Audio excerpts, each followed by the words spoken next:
can. Hello and welcome to the Saladcast on Sunday the 20th of September 2015. I'm your host Dan Train. Joining me today, Zachary Burgess. It's the tree nut crossover. And Robert Kemp. What? You fucked that up. You were trying to do your weird sound, but you were already like agreeing with Zach on the tree nut crossover situation. Well, yeah. It's because it was a tree nut crossover. If we ever do a nut theme, we've already had pecan. Can we use it again? Double pecan. Is it pecan or pecan? Whatever. Or pecan? Pecan pie. I think it's pecan, isn't it? But I don't know. It's a pecan PA. Pie.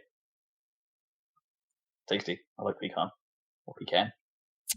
I just don't know the whole world of nuts. I'm pretty sure... This is true. No, you are kind of on purpose ignorant of nuts. Yeah, I'm ignorant of nuts. I'm pretty sure that just because I'm allergic to peanuts doesn't mean that other nuts would kill me, but I just generally avoid them. It's a hard thing to sort of test, I suppose. Yeah. Or is it? Well, I suppose it's a very easy thing to test. It's just the results might be slightly difficult to manage. Well, I think if I wanted, I could probably get like a nurse or something to give me a test with, stabbing things into my arm to find out exactly what I'm allergic to. They do that, don't they? But the little spot tests and see exactly, if your arm reacts. Can't really be bothered. I don't miss nuts because I never have them, so I don't know what I'm missing, really. Exactly. Yeah. There's plenty of other things. I'd be more upset if I was allergic to chocolate or something.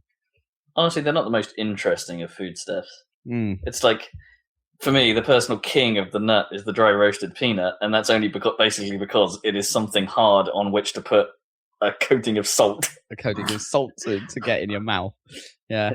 And it's delicious. Put extra salt on my popcorn, that'll do. I wonder if you could get slightly softened bits of corn, I don't know, a bit like popcorn, but not quite that hard kernel, but soften that a little bit and then coat it in the dry roasted stuff. Yeah, that could work maybe. I mean, because people have peanuts in with beer and stuff or whatever in pubs, but you can just get crisps, so it's not like there's nothing else that's traditionally, or pork scratching or something, I don't know. There's plenty of bar food alternatives. Bar snacks, exactly. I think the main thing is peanut butter. There's not really anything else like that that's thick and stodgy that you put on bread or Marmite. Yeah, but Marmite doesn't have the protein. It's not like a meal. And you don't put nearly as much Marmite on anything as you do peanut butter. I feel like there's no. The only other thing is Nutella, but that's just nuts again. It's just a different nut. Yeah, that's true. And Nutella is gorgeous. I thought that's not even how you're meant to pronounce it, according to a recent. It's Nutella, isn't it? Yeah, Nutella. What the hell? I think does it have an umlaut? I can't remember. I don't think it does. No, I don't think it does either. Nutella. Is it not from England? Is it from some Scandinavian country or Switzerland European or something? Yeah. Norway. I'm going with Norway. That's probably bad. I think Zach is closer. I'm not actually. I have to actually forget Norway. It's probably more likely to be Austria. Home of Sweden, the home of IKEA. It is apparently Italian. Oh, okay. Ferrero. But they wouldn't say Nutella, N-U-T, naturally, would they? They'd be like Nutella. Just because you say it with a dull Italian accent doesn't make it true. Nutella. I don't know of any other. Well, in fairness, I don't know any Italian words. No, exactly. You have nothing to base that accent off at all, apart from Mario. Bellissimo. I think this Wikipedia page has the IPA pronunciation thing, and I think you're totally right, actually, Rob. So there you go. Because it says the Italians are supposed to say Nutella. Well, it says Nutella, I think, and then it says Italian pronunciation. Nutella, I think. Because someone just screwed it up in the English translation somehow? I really don't know. Is it did they get confused with the arrival of new metal? and thought, oh, that's how NU is always pronounced. Yeah, but new metal... It's Nutella. Is that the first of the new genres? Like new rave and stuff? Well, yeah, but weren't most of those actually just called NEW, whereas I thought new metal was NU. Yeah. Oh, right. New metal. Yeah, but like new wave was NEW, wasn't it? Because that was in the 80s or whatever. But I'm pretty sure like new rave or whatever. Do you remember that? That was like a... Kinda. The Klaxons or whatever. Yes, that was that's what I was thinking NU. of. That was like an NU with the same as new metal. I think. Maybe not. Who knows? Who cares? Anyway. No.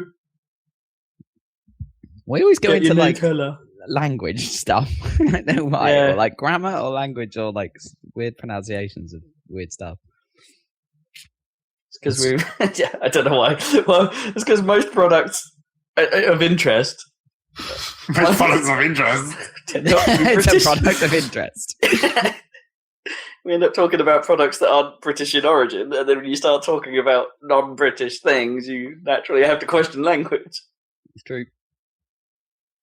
What does it mean? Oh my god, that was really loud. What the hell was that? Good question. That's like, oh, I know what I've done. It's the new USB. It's the new devices disconnected sound in that is that 10, sound, but like super loud because I've turned the wrong thing. Up. Sorry about that. I think that signals the end of the language has been disconnected. Yep, it's now been disconnected. I was trying to turn off my screen so as not to distract myself with the internet, but it made a hugely loud noise. Anyway, never mind. How is everyone? Yeah, how's it all going? Good 2 weeks. Much going on. I'm falling apart. Okay, this early in the podcast. Can you elaborate on that? Now.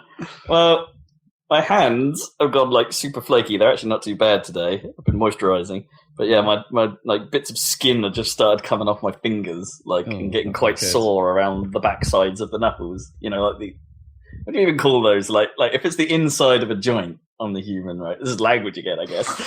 But like, you know, the inside of your elbow, you got that crease. It's like it's the creases on your fingers, like the inner nuts. Yeah. Okay. I don't know the word. I'm sure there that is area one.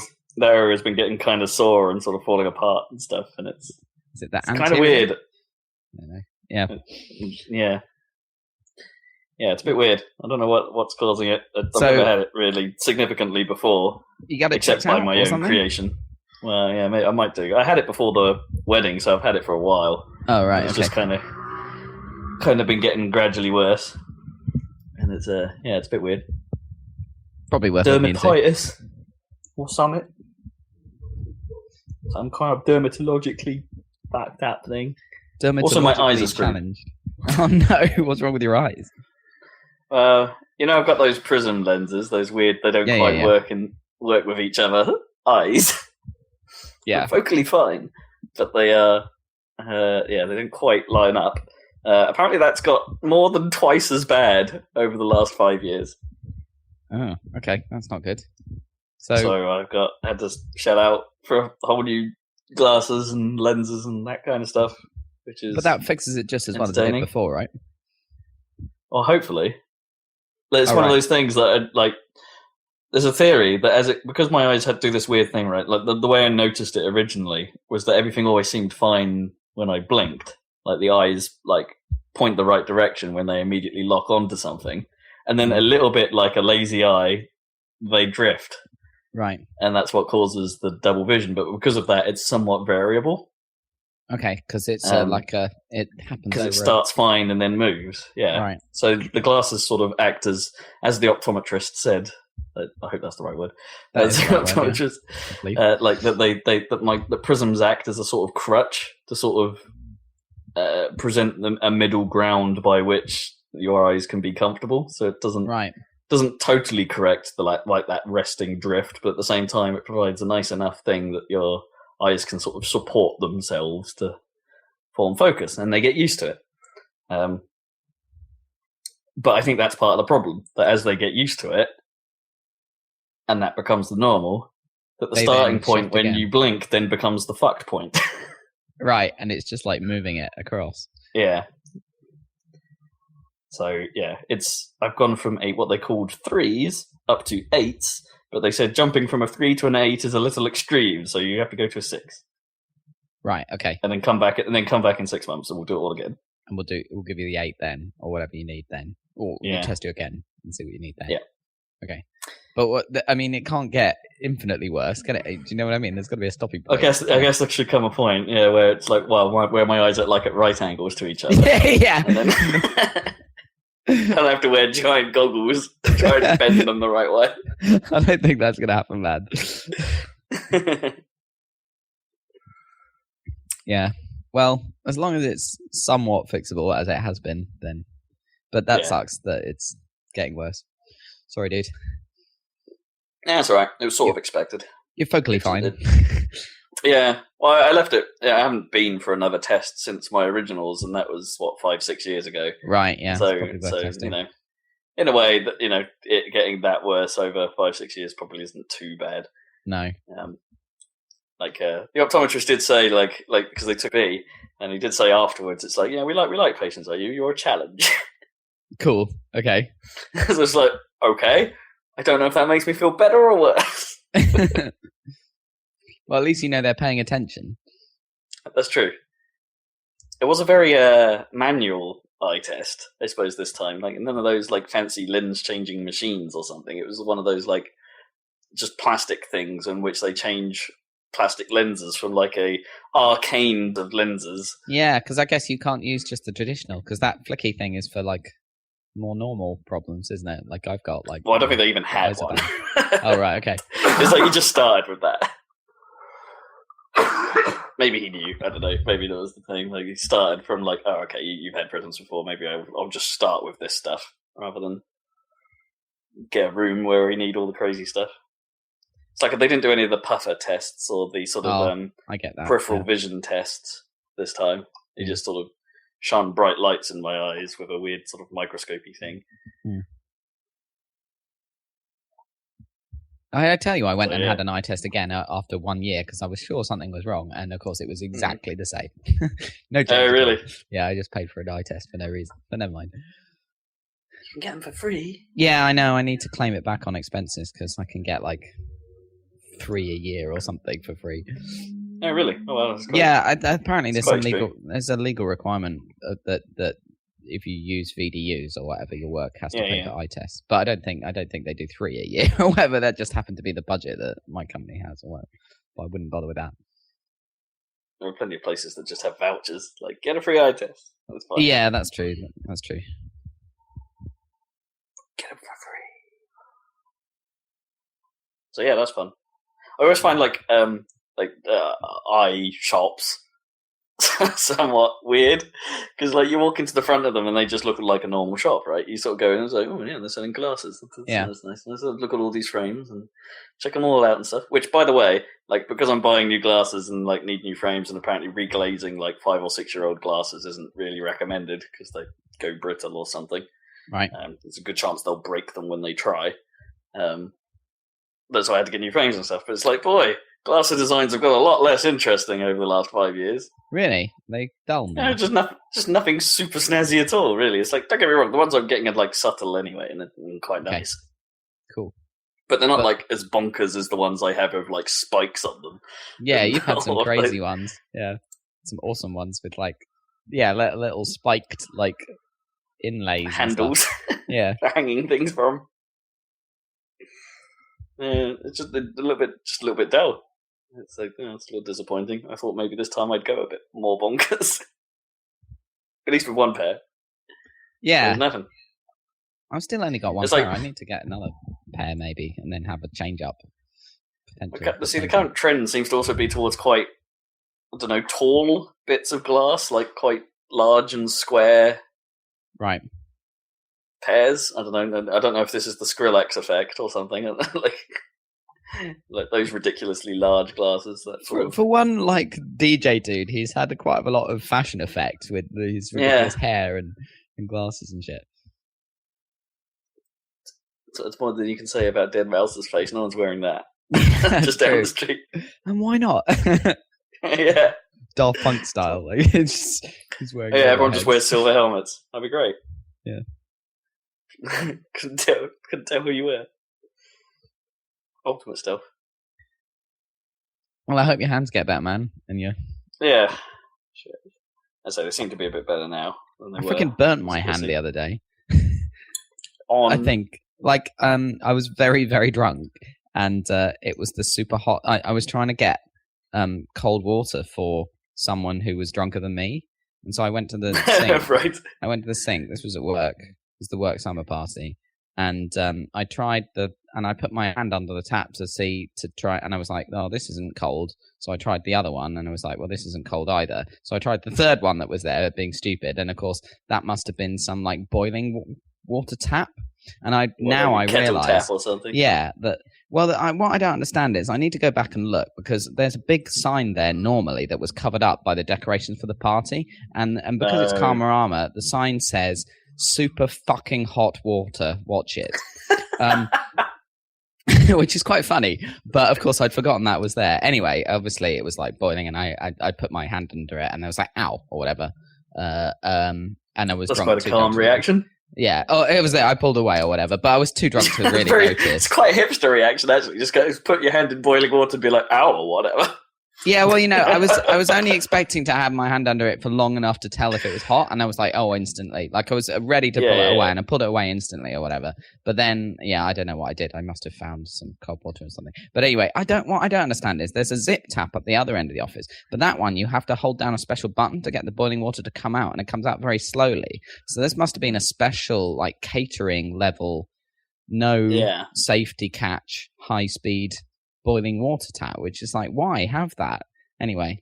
For instant coffee. I guess anyway. But my hand looked fine, but it still hurts. It's been a few days, so I don't know. Well, burns and scalds are bastards. Yeah, I don't know. It will take a while. What, to feel better? Yeah. Or to? Do you think? I think it always. I mean, burns always do, proper burns.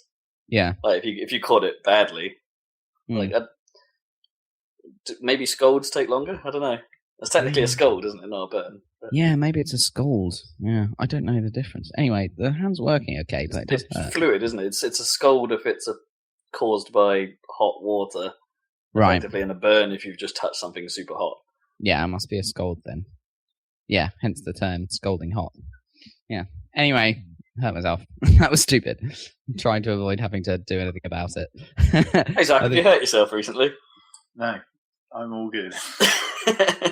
Are you mostly intact? Yeah, perfectly fine. Apart from continuing this mystery nodule on the end of my callus, I guess, on the end of my little finger that has no reason to exist and has continued to exist.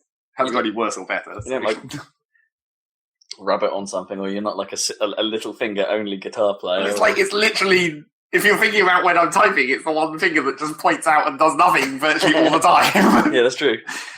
Unless you're having to hold a crouch button or a sneak button or something. Yeah, that's kind of crazy.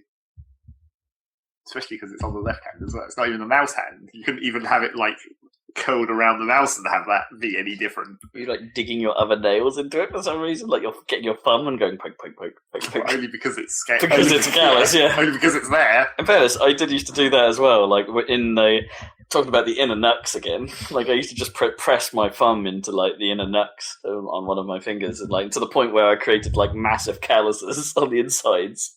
It's which I actually thought was kind of fun because it felt kind of nice just poking them in that sort of. I don't know if you ever have those weird irritations that aren't really painful, but it's sort of pain, but at the same point it's so mild pain that it's actually kind of nice. That sounds really weird. I don't know if you're what are they is it hangnails? We've got that little bit of skin that flecks up from the corner of your fingernail. Yeah. It's I actually quite like playing with those. I don't know. It's quite satisfying. I'm terrible. I just attack anything that's sticking out of my body, like a hangnail like that. I'll just go at it, and then blood and everything, nightmare.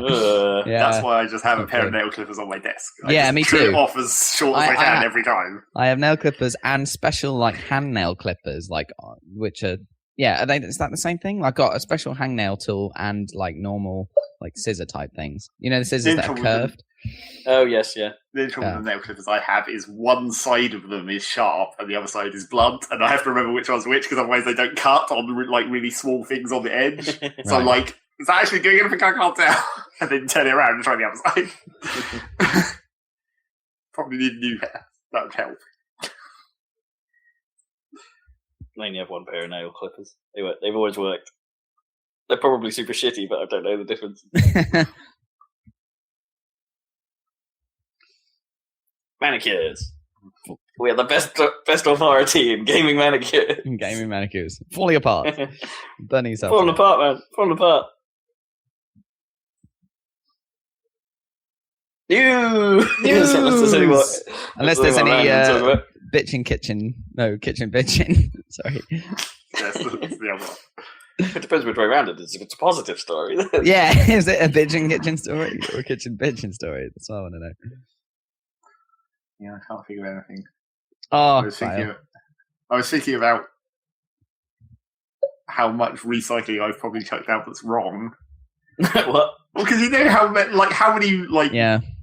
boxes of stuff have you had where it's like cardboard and it has a plastic inlay, but for some reason we're still completely incapable of recycling a plastic inlay. That's true. And it's like, you just chuck the whole thing in the recycling because it's fuck it. Yeah, you do. I do that.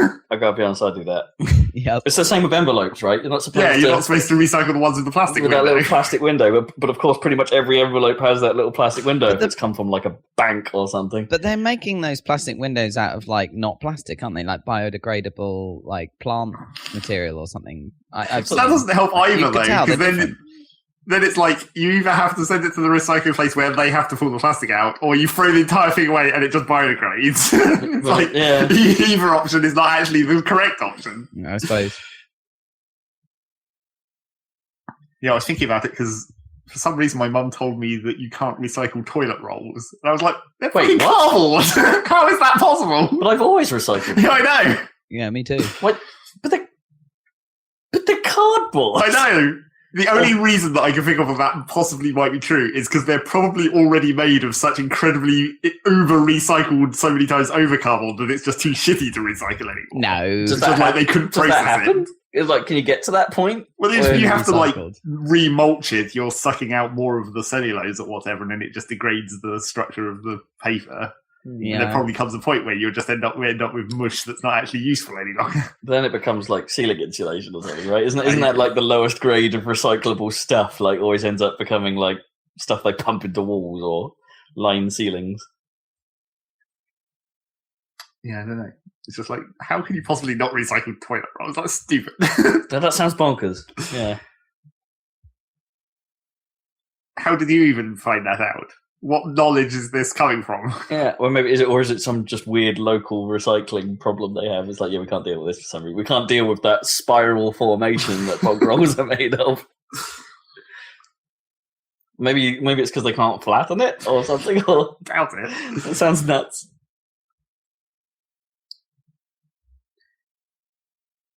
Bog rolls, they shall live longer than cockroaches. Yeah. In the nuclear holocaust, there shall be a race of sentient bog rolls. Now we've had some crappy toilet paper in our house recently. Yep. there was one with like the largest center toilet roll I've ever seen for like years. And I was like, man, this was a rip-off. Where it's just like, the hole is huge. Oh, right, okay, yeah.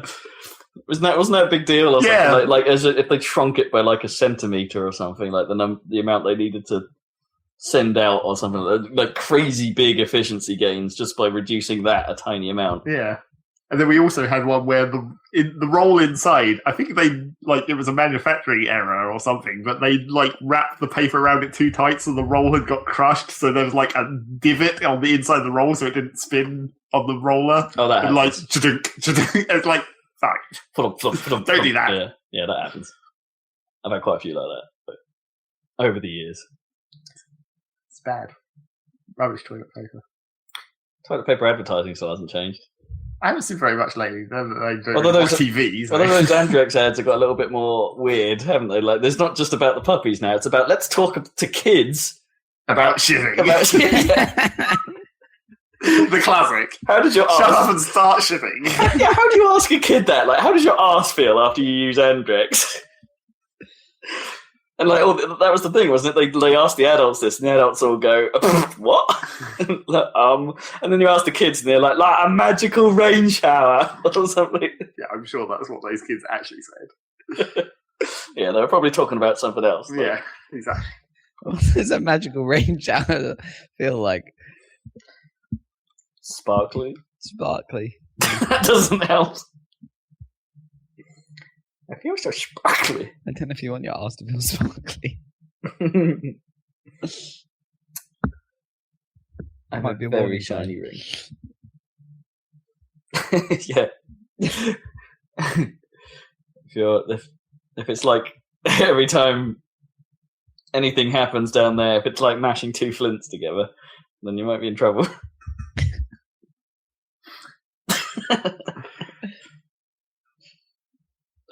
So, viral news. So, news. What's going on in the world of what's this thing about again? Podcast about video games. That's right. Yeah, it's video games. Yeah. I'm going to carry that fucker on, even if you do not. Yeah. Video games. What you got, Rob? Well, this is a bit late to the party news. Honestly, this is the sort of catch-up section. But Fig. You guys heard of this weird-ass thing? No. Fig. Okay, so imagine Kickstarter, right? So Kickstarter is about crowdfunding where you and I would put money into something. Mm-hmm.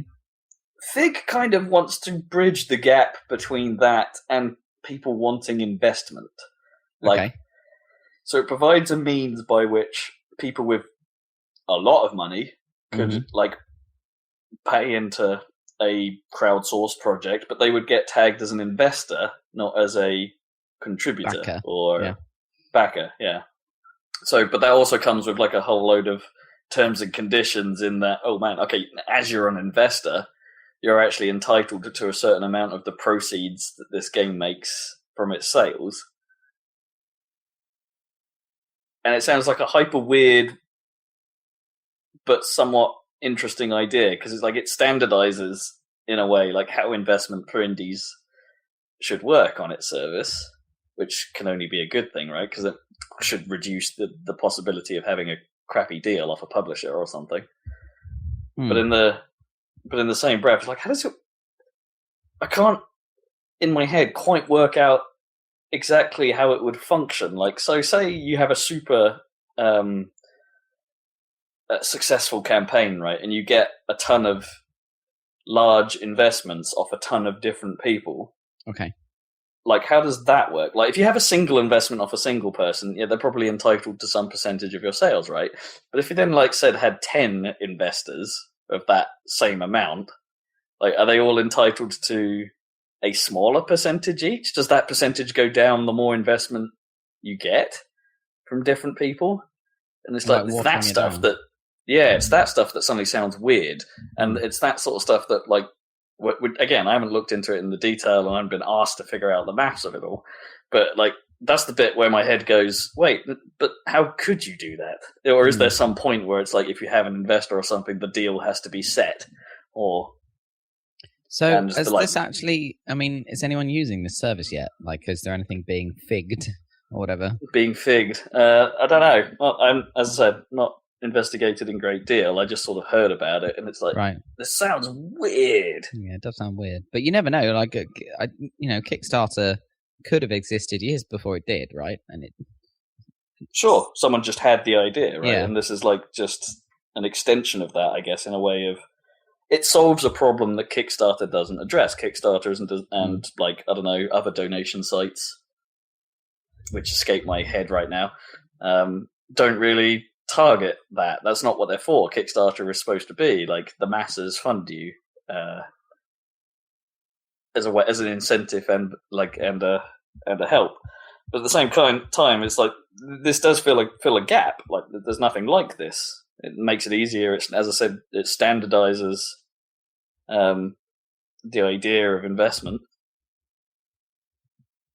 But boy, I'm just I don't know, a little confused by it. just how it would structurally work. I don't know. I'm just trying to look at it now, to be honest. Like, I'm not seeing a great deal. I think there may be something else also called Fig, and I'm looking at totally the wrong thing.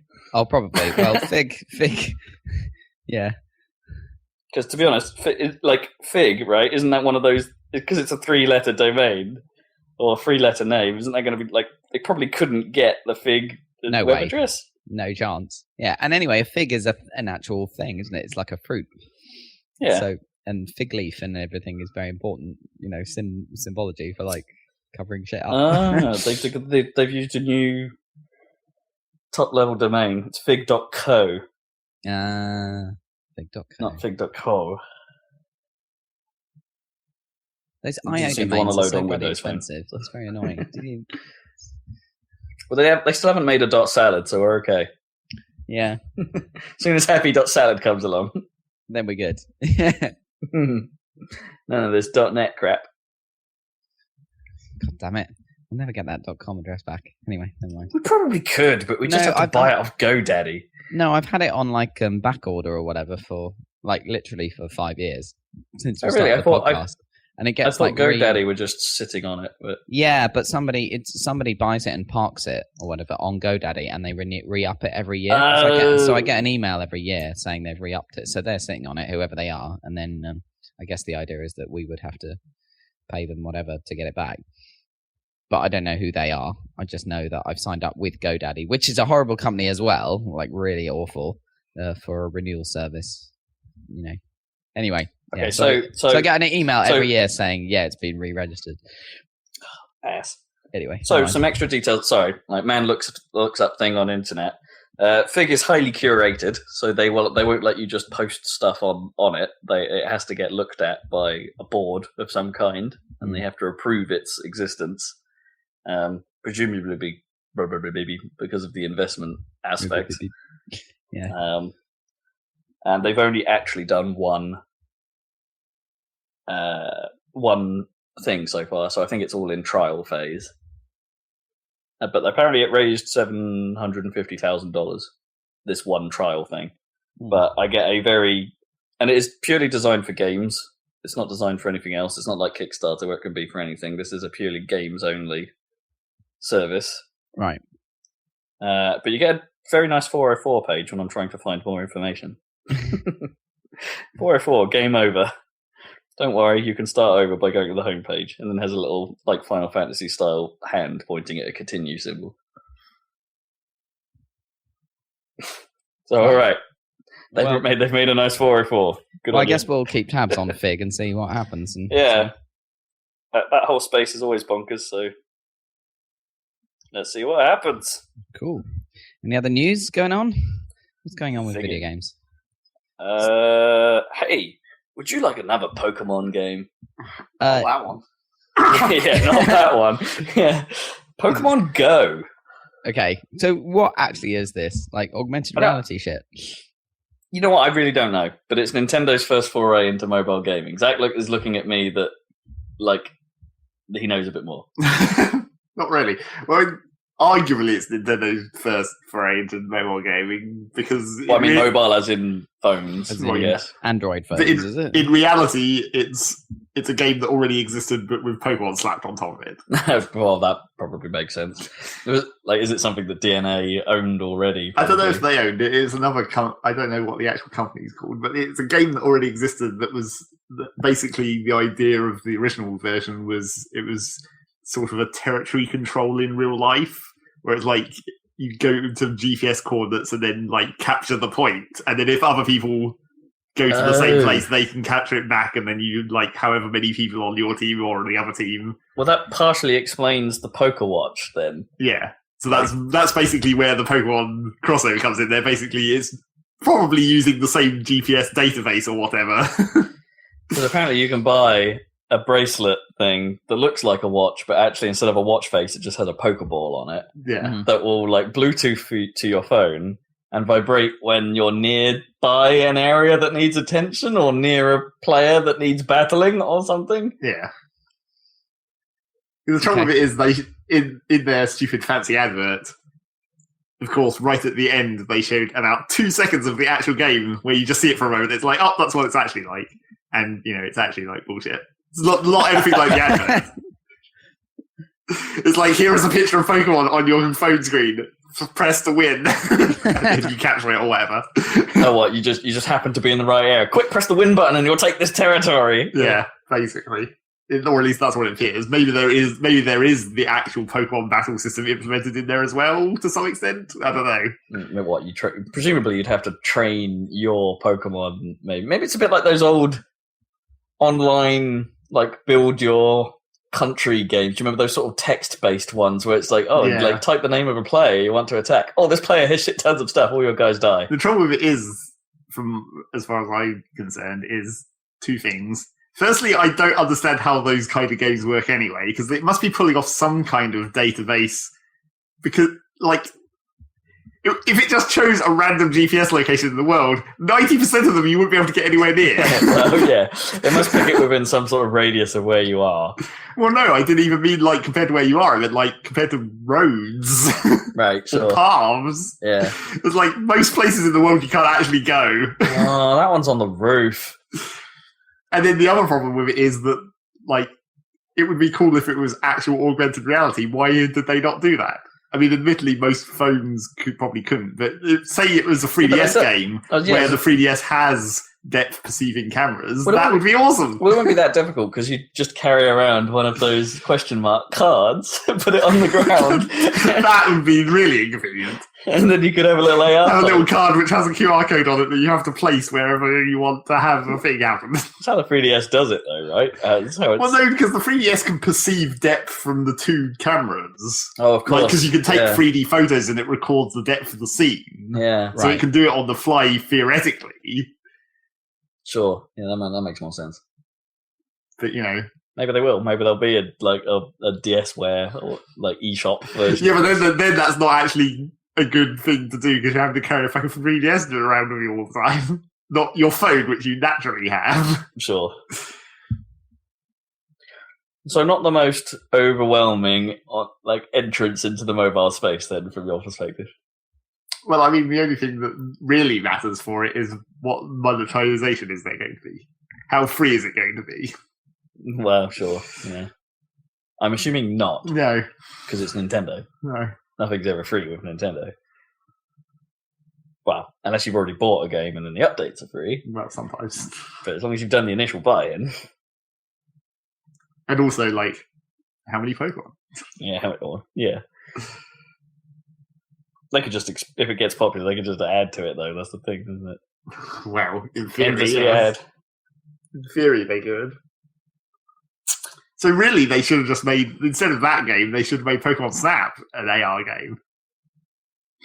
Yes. Because then you could actually have photos of real-world locations with Pokemon in them, automatically. This is true.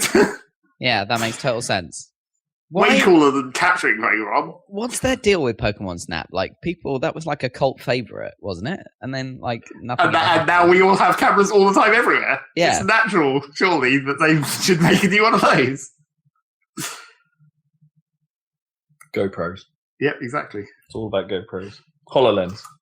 Just wear your HoloLens out and that's Pokemon Snap the Pokemon peering around buildings. I mean, that's the obvious, the obvious end result that everyone has always wanted is just why can we not have first-person Pokemon games? And now you can have it in VR as well, so you can be even more first-person Pokemon games. You could be, you can literally be startled in the grass. Yeah, exactly. I wonder if you could hear that coming, right? If you were walking around on the long grass, that would be amazing, though. Just what's that noise?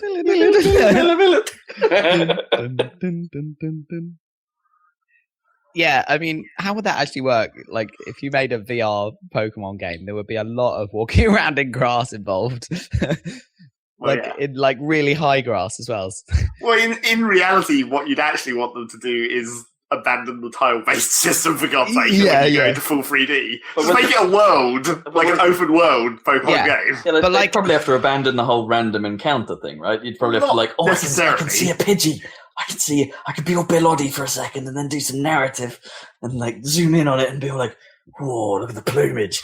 And then and then throw a ball at it. I mean, it wouldn't have to be insane. I mean, the other thing that would be interesting about a VR Pokemon game is like they could actually have everything scaled correctly. Right. But then that would cause its own ridiculous set of problems. Like Onyx being like... and Onyx being like a fucking 10-meter tall giant rock snake. Where does that hide? Yeah.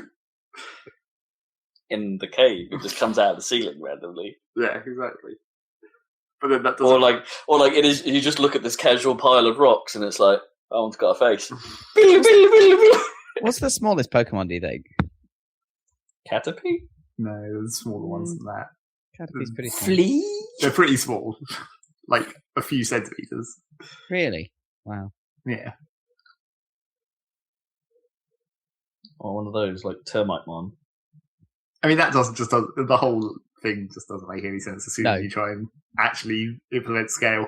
Like, how do they fight each other when you're talking about a fucking whale and a tiny bug?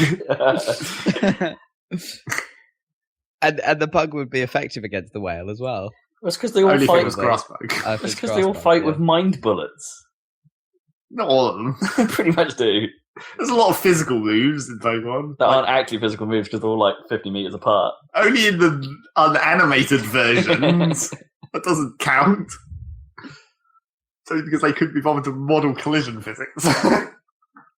Or animations, so they don't clip through each other horribly. Sticking with Nintendo news. Let's get away from Pokemon. We've got a new president.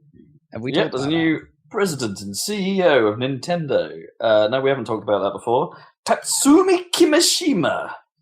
Not really a name that's been in the forefront of Nintendo's public presence. But he has been an important part of the company for a while. He was the president of Nintendo of America before Reggie Fils-Aimé. I think since then, until 2006, and since then I think he's been CFO of the Pokemon company. Oh, right, okay. Oh shit, I brought it back to Pokemon. Raking in the cash. Yeah. Literally. Literally. Cash, there he is with his rake. That's his job. That's what CFOs do, right? The money just ends up in this giant warehouse. Like all those DSs were just printing it. Yeah. And they just had to like, what we're going to do, man? We're printing all this money from the back of our DSs. So, got some pretty big boots to fill. Who knows? I don't know. Do you reckon... I don't know anything about the guy, but looking at his face, he doesn't strike me as the type that might be like the public persona of Ninty still. No, well, it might go a bit more back to the old style because the last guy before Iwata was like super crotchety, wasn't he? So, didn't you think? Well, I don't know. He just had a very traditional view of the company, and yeah, he'd been running it for like 30 years or something. Yeah. And he must have done a pretty good job of it to get it where it is. Oh yeah. Man, I love how I love how like Google here is presenting me with the people also search for, and it's coming up with a load of Nintendo and Japanese people. But the picture that it is assigned to Reggie Fils-Aimé is literally just a zoomed in version of his face. Like everyone else has a proper like. Well, that's the classic corporate shot. The classic meme face. That yes, that's great. That's pretty funny. just the meme of Reggie. Speaking about Google. Speaking about Nintendo-related searches, did you see that thing that Pornhub like put up the stats because they can see when people are searching using the user agent string for like the consoles? So there was like an output where you could see that the top search term for a Nintendo Wii U searching porn was hentai and stuff like that. Well, that's pretty funny. Or like, no, it was hentai was more weighted than versus Xbox or whatever. Sure. Yeah. Well, isn't like Safari and iPads like the most used I reckon lookup for Pornhub? I think they said that. Yeah. I'm surprised that the browser on the Wii could even handle an actual video website. That is true. But what? Yeah. Does the Wii U even have a full-on internet browser. Like, I mean, it does for some of its internal elements, but the Wii does, right? Maybe it was the Wii. I can't remember. Crap that was. Yeah, was it based on Opera or something? An old version of Opera? Yeah, an ancient version.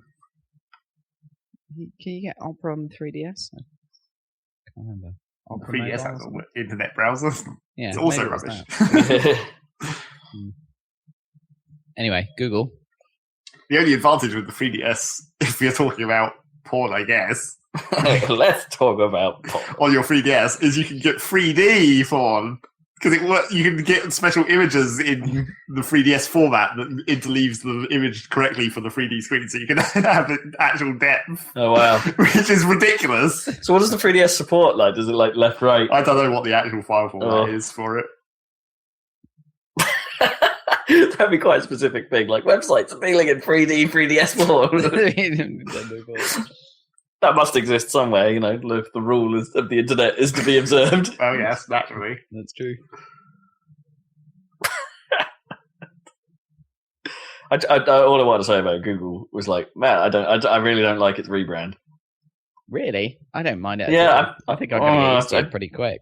Like, I don't think it's great, but I don't mind it at all. And I think it's just a bit crap. Well, actually, I think the primary thing I dislike about it is the fact that at the moment, they just slap that G on everything, where before, like, you'd be on Gmail and it would show the mail icon or like the favicons everywhere. Like they've just become G rather than. Is that true on the Gmail? I hadn't noticed that. For me it has. Yeah, that's annoying. I don't care about the logo as much as I don't like the new buttons, where it's like the search now and I'm feeling lucky buttons. I don't think they look worse for some reason.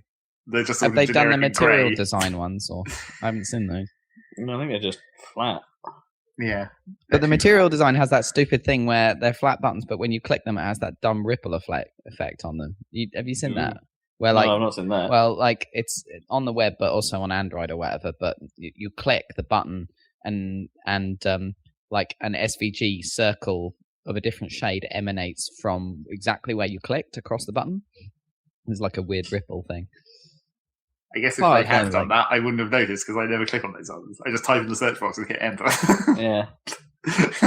Yeah, they do look kind of crappy. They're a little bit 3D-ified. They're not totally flat, but they do look a bit cold. I'm just looking now and they don't have that effect, no. Well, I think they look worse on my computers. Actually, I've loaded the desktop version on my phone. But yeah, I don't know. I don't like it. I like everything apart from that G. I don't know, something about that first G just rubs me up. I don't particularly like their stupid microphone icon, where it's just like little bits of it are different colours for no particular reason. Well, the colours are what identify Google. That's the idea. Well, yes, but it's like it's not even like each individual colour has an even proportion. It's just like this bit is slightly longer than the other side for no apparent reason, making it non-symmetrical. Boo! And I don't mind moving to like sans serif fonts, but the font they've chosen just looks Fisher Price. You know, it's Google. Come to Google for all your childish searching needs. Want to look up cartoons? Yeah, we've got that. You want to look like cartoons with boobs? We've got that too. Well, not so much. I mean, my problem with the kids, font... do you know what safe search is? I'm trying to remember what the name of that style of... It's like a modernist style because the O is perfectly circular, and that puts me off instantly because that's our fucking font is that style. Oh, right? really? So if you look at the A in Happy Salad, it's a perfect circle or whatever, and it's like, God damn it, don't take our fucking branding thing, Google. But if you look at our A's and P's and stuff in our font, it's that modernist style. Yeah. Hey, we made it hot first, guys. Yeah, exactly. They just nicked our freaking we used a font that was so inconvenient we had to download it every time because it was apparently not on the standard font. Exactly. True. Well, that's it. You don't want it to be the standard font, do you? For your logo type. You want it to be something unique. Who knows where that font even came from? There's a good question. I thought I had some other Nintendo news. Oh, I do. Smash Brothers. On September 30th, we'll have a reason to go back to that game. Well, apart from we haven't played it for ages, so we probably should anyway. Yeah. But on September 30th, they're adding the Mario Maker stage for free. Why is that a reason to go back? Because it's randomly generated every time you play. It's not a fixed set of levels. It's built. That's not true, though. Well, it might be a random set, a rather large set of randomly designed things, but they advertised it as it's randomly built every time. Like, no. Because a randomly generated level would be literally impossible to play every time. Because there'd be no consistent platforms. You just use procedural generation to like add rules, right? To make it so they can only build it in a certain way. And anyway, there already exists a Mario level in the game, so you don't need another one that's basically exactly the same. Unless it cycles through the different like styles while you're playing, that might be sort of cool. No, it doesn't PictoChat style it. It literally builds it at a random design at the start of the level and sticks to that design. Is it bullshit New Super Mario Bros. Style then? Well, presumably it would pick any of them. I've seen the Mario... I think the clips I've seen, it was in the Mario 3 style.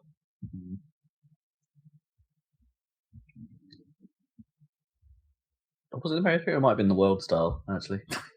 I can't remember. You probably recognise it. That's quite different. I can't remember. Anyway, I thought that was cool. It's like, it could be interesting. Should go back to that game at some point. So I've played some Mario Maker. Oh, yeah? Yeah. Is it awesome? It's pretty great. Especially like all the stuff that's like, you wonder like, oh, this wasn't in the games, but have they like put this in? Because like, you know, across the different styles, and it's like, oh yes, they have. They've made something happen or whatever. It's like, it's pretty cool. Yeah, and it's nice going on the, you know, the star ratings and stuff and everything for the user-generated content is the system's quite good, so it's quite easy to find stuff that's actually good. Although a lot of the high-rated stuff right now are like, there's a lot of high-rated stuff which is cool, but it's just levels where you just stand still and it does a stupid Rube Goldberg the auto thing. plays. Yeah, auto plays, which aren't as fun, obviously. Wish there's a way to tag those or whatever, but and also things get tagged as like easy when they're not quite a bit. But that's fine. But yeah, super cool. I didn't have enough time to like work on a level really, build it, but I played some of David's levels and which were the thing is he found it that like he was making each part challenging in itself, right? Each part of his level that he was building, but because he was building it sort of sequentially, he didn't realize that once you added them together, it became really hard. You know, because you made it past one section, and then it was like the next section is challenging, and then it all kind of adds up. Because if you die, of course, you pretty much have to do the whole thing. Yeah, so it was like he accidentally made it way too hard. That's the biggest bugger, that there's no checkpointing system. Yeah, that's true. Yeah, but they're never very long, really. The courses.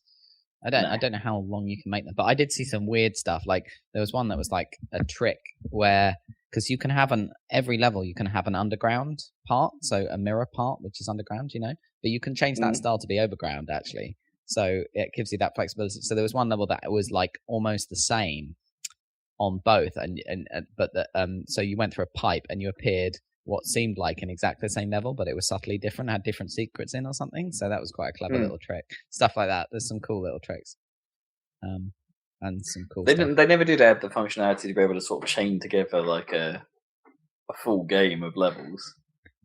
I don't know. Not that I'm aware of, but I'm sure you could. I thought they should, like, you could be able to download like a sort of a set, like a world by world thing and be able to like, okay, I'm building my worlds or something. Yeah. You never know. That sort of stuff might come or be. Yeah, maybe.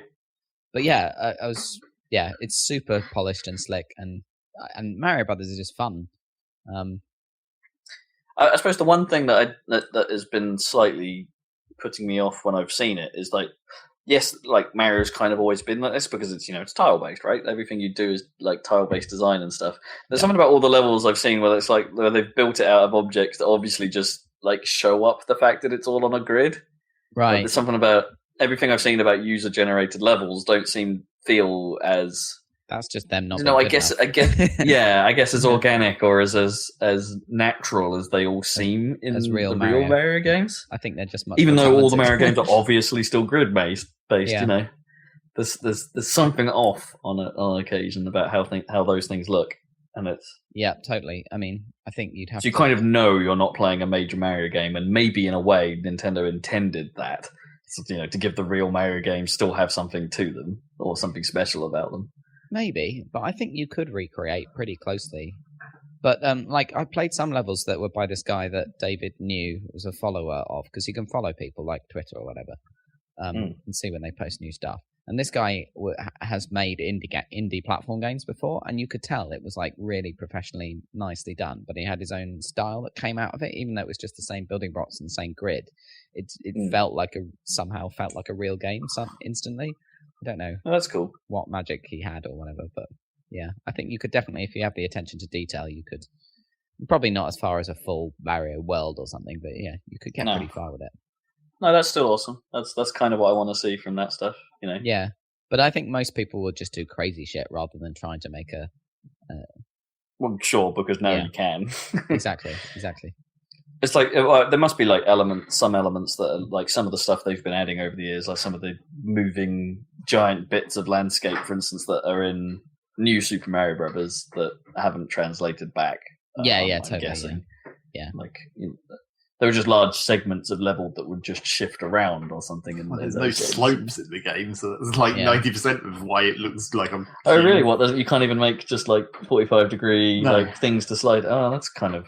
That feels like a bit of a weird omission. And that's been there since 3. It's like that's one of the obvious ways why the new Super Mario Brothers tile set looks weird, because it's like you can't do that. There was all kinds of curves and slopes and moving platforms in that game. Yeah. Or circles even. They had those like completely circular platforms and stuff as well. Yeah, that's kind of what my mind was thinking of when I raised that question, yeah. I mean, that's the problem of like, it's because essentially virtually everything is a single tile. There's not like, I guess, gimmicks, like big things that you can put in that are like multi-tile chunks that you can use in that there's some way. things like the bullet bill launchers and stuff though. Yeah, sort of, but not even really. Not just that like, much, yeah. You can extend it to make it attached to the ground. Yeah. Or not. You can just have it float. Well, you never know. If this is super successful, maybe I would imagine they'd leave it for a few years and come out with a Mario Maker 2 rather than extend this. I've just got that feeling about this one. But I think this one is definitely worthwhile. Oh, sure, yeah. It's setting the world on fire a little bit. As is Metal Gear Solid. Why is this in news? Well, because like it's only a little bit anyway. Because I'm going to talk about Ground Zero.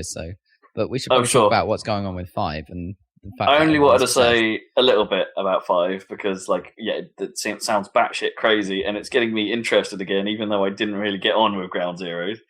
But there was a reasonably critical bug that was affecting players that took quiet on certain missions. Which would corrupt your save file. But that has subsequently been fixed, so people going into it now, you'll be just fine. But that's kind of a nasty bug to get out the door on a high-profile game as that. Yeah. But I suppose the bigger news is that Konami have everyone knew this was coming. I suppose Konami have been moving this way for years, but they are basically shutting down all AAA games production.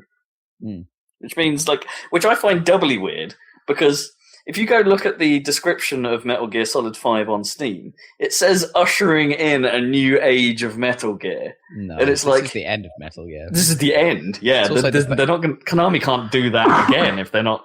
It also seems to be almost every publication seems to say it's the best ever Metal Gear as well, by a long stretch. Well, gameplay-wise, yeah, it sounds like it. Technically, from a story perspective, it's in the past, so it is ushering in a new age of Metal Gears. I suppose that's true. Yeah, but I don't know. Yeah. Metal Gears. The whole concept of a Metal Gear is kind of so dumb, like a giant walking nuclear tank. Pretty stupid. So then, sort of, it wasn't. By the end of the series, that wasn't even that relevant, was it? Right? Everything kind of was a walker, although there were lots of walkers about. They didn't have to be giant nuclear walkers, but that wasn't even the thing anymore. The whole concept is so stupid. Obviously, a nuclear missile submarine can carry like I don't know 16 nukes or whatever and be completely undetectable. I mean, that's the perfect weapon. Why would you want a giant land-based like stompy robot thing that could also happens to fire a couple of nukes? I mean, it's Metal Gear like stompy robot. Yeah, yeah, exactly. That's the only reason. Like, it's like, oh, the ultimate weapon is a stompy robot. It's like, no, that is clearly not. Just because it's huge doesn't mean it can't be camouflaged to some extent.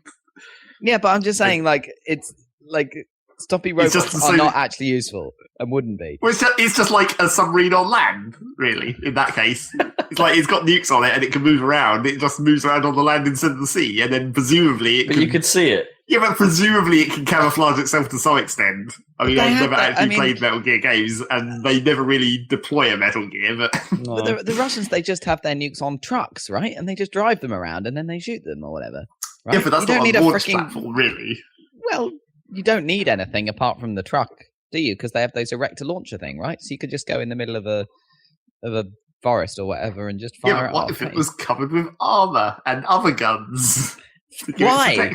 Why? It doesn't need... Like, the whole thing is a dumb idea. Like, Metal Gears are stupid. Sorry. It's cool, obviously, but it's super stupid.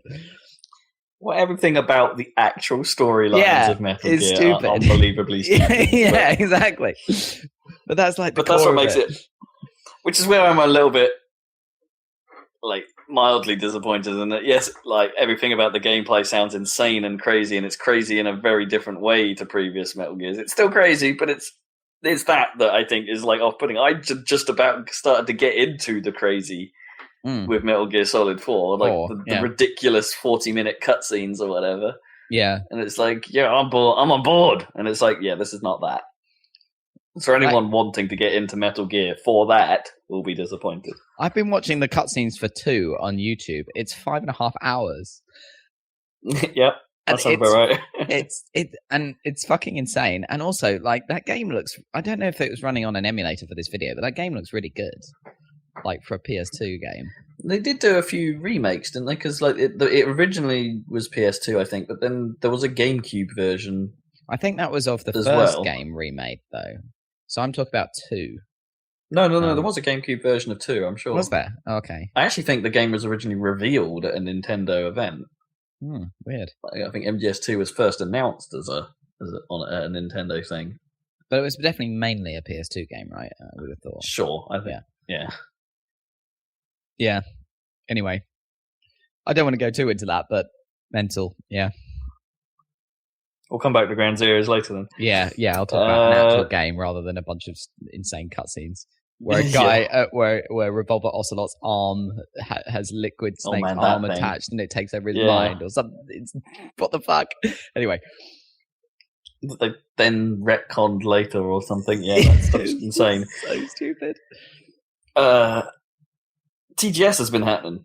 Oh. So the Tokyo Game Show has been going on, and honestly, there's really not that much interesting news coming out of it. Well, the thing is, I'm thinking lately, like with Metal Gear Solid 5 and all these like good Nintendo games like Splatoon and Mario Maker and stuff, it's like the freaking Japanese are back. All the best games are Japanese again. Kinda. Well, Konami got in and then got out. Yeah, I know. So, but right now, Japan is back. Like the best AAA game is Japanese right now. Let's see if Inafune can deliver us anything.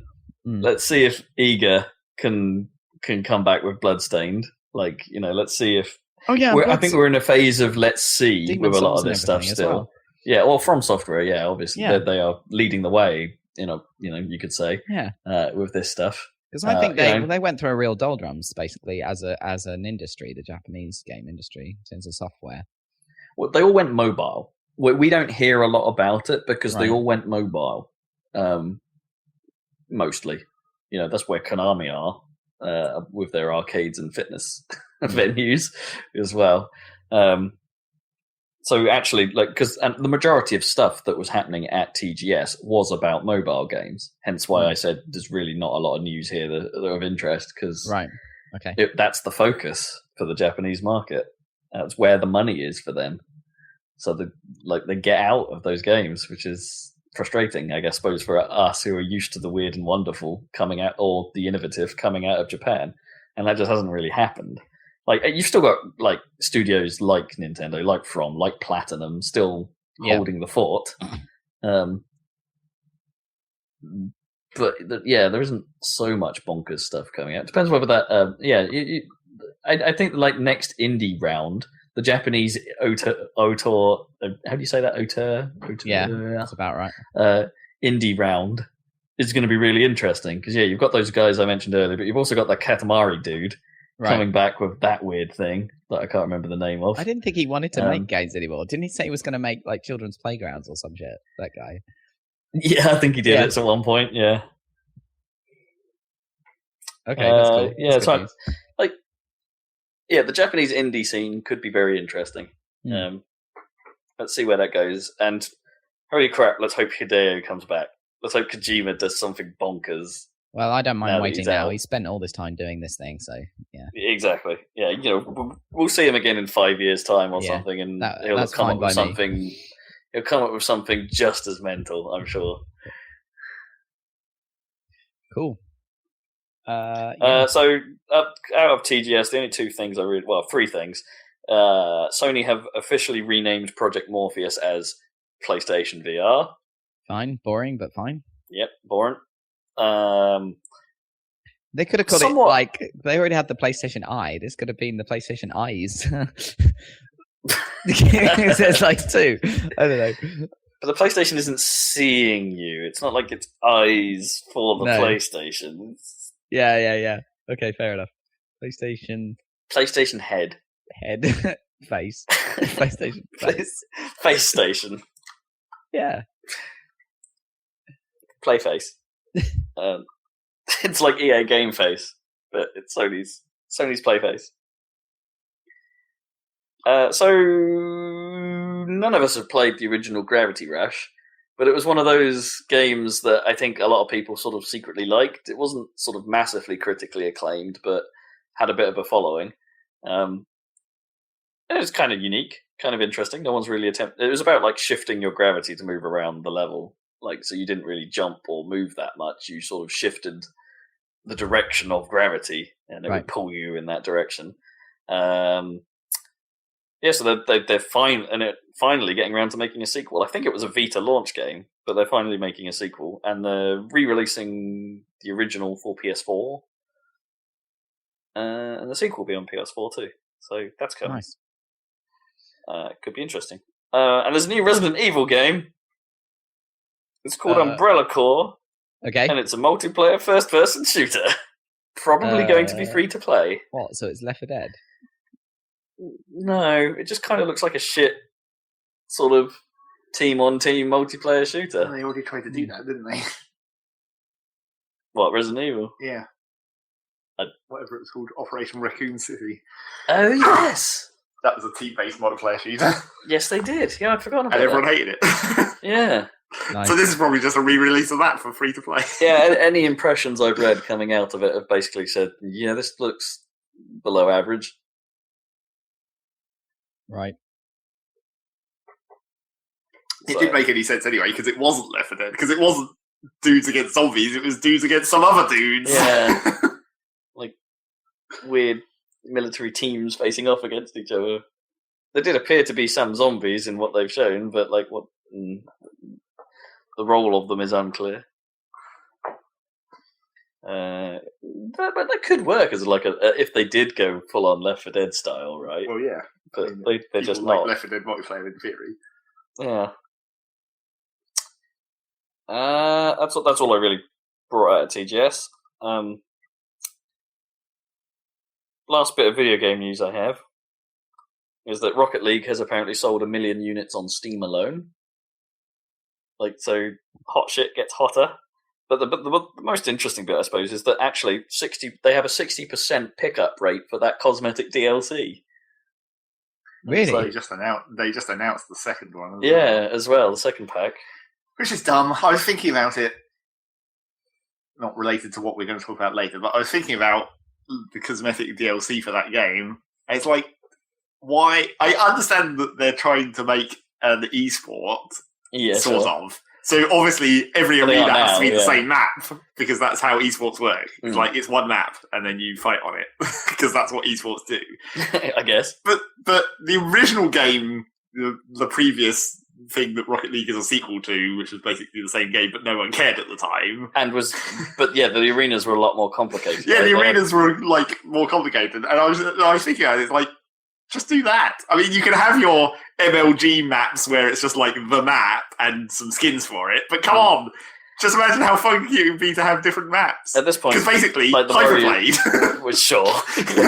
But at this point, the worry is that they might fragment the player base for like in something that they already loved. Well, that's the problem with making DLC actual maps. Yeah, it's like if they make them free maps, then I'm kind of okay with this. I just want them to make more visual stuff, actually, but more more dramatic visual stuff. Like this, they have said that it's like we're looking at making variable like ball explosions or something like goal explosions, but they haven't said when that's going to happen or what they meant by that. Or it's I don't think any of the visual stuff matters enough. No, it doesn't. But it's like, but it's a good looking game. Like in fairness, like the cosmetic stuff on the car is kind of stupid because it's like the DLC, like the cars that you very rarely see up close anyway. The only car you really see up close is your own on the menu screen or the members of your party. It's like actually during the game, you don't really notice that guy's got the wood effect paint on his decal. Or, I guess the most important thing you notice is the rocket trails. Yeah, and if they can avoid making a whole bunch of bullshit ones of those, that'd be good. Oh no, I want to see more on the other side. I want more. They can make more, just make them less ridiculously intrusive as some of them are. Like all the fire ones are just like if you're behind that, it just obscures your view so much. It hasn't been. And if you put it on your car, you're still fine. Yeah. We'll talk more about Rocket League later.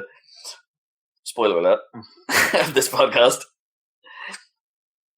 But yeah, that's I don't know. That 60% seems like a pretty big pickup rate, if you ask me, for what cosmetic DLC.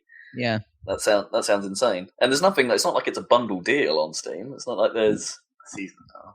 Yeah, or anything like that. It's also, I think it's probably too expensive for me. What, a couple of quid for a couple of cars? Yeah, that is a bit much. I've never bought any kind of cosmetic DLC, but I think if they released some for Metal Gear Solid 5 that gave Quiet some actual clothes, I might be tempted to pay for it. It's like apparently some of that exists. Yeah, well, she already has different costumes, doesn't she? Yeah, but you have to unlock them, so I can't you have to suffer through. So instead, you'd rather pay some money to get rid of the nakedness. To get rid of the sexism, yeah. Yeah, but there's a story reason as to why she's naked. It's really dumb. Fuck that. Super dumb, but fuck that. Anyway, I thought you like the dumbness. Yeah, but up to that point, up to the part where it's really horrible and sexist. It's not really horrible and sexist. It's not even that bad. I mean, it's not like It's not like they just imported a fucking beach volleyball model. Then pretty much there's something to get. Yeah, it's not like the jiggle physics is crazy go nuts, like Dead or Alive. Is that something I can research? The jiggle physics is crazy go nuts. It is in Dead or Alive. They still haven't said anything about the jiggle physics in DOA X4 or 3. Sorry, DOX 3. Yeah, we'll see if they actually. It's like the question is, like, theoretically, technology has advanced quite a bit, so they could make it much better. But do they want to, or like, do they actually think that's a style now? Yeah, is the crazy like sentient boob a sentient, self-aware? They sort of move on their own, don't they? They're like, yeah, they jiggle weird.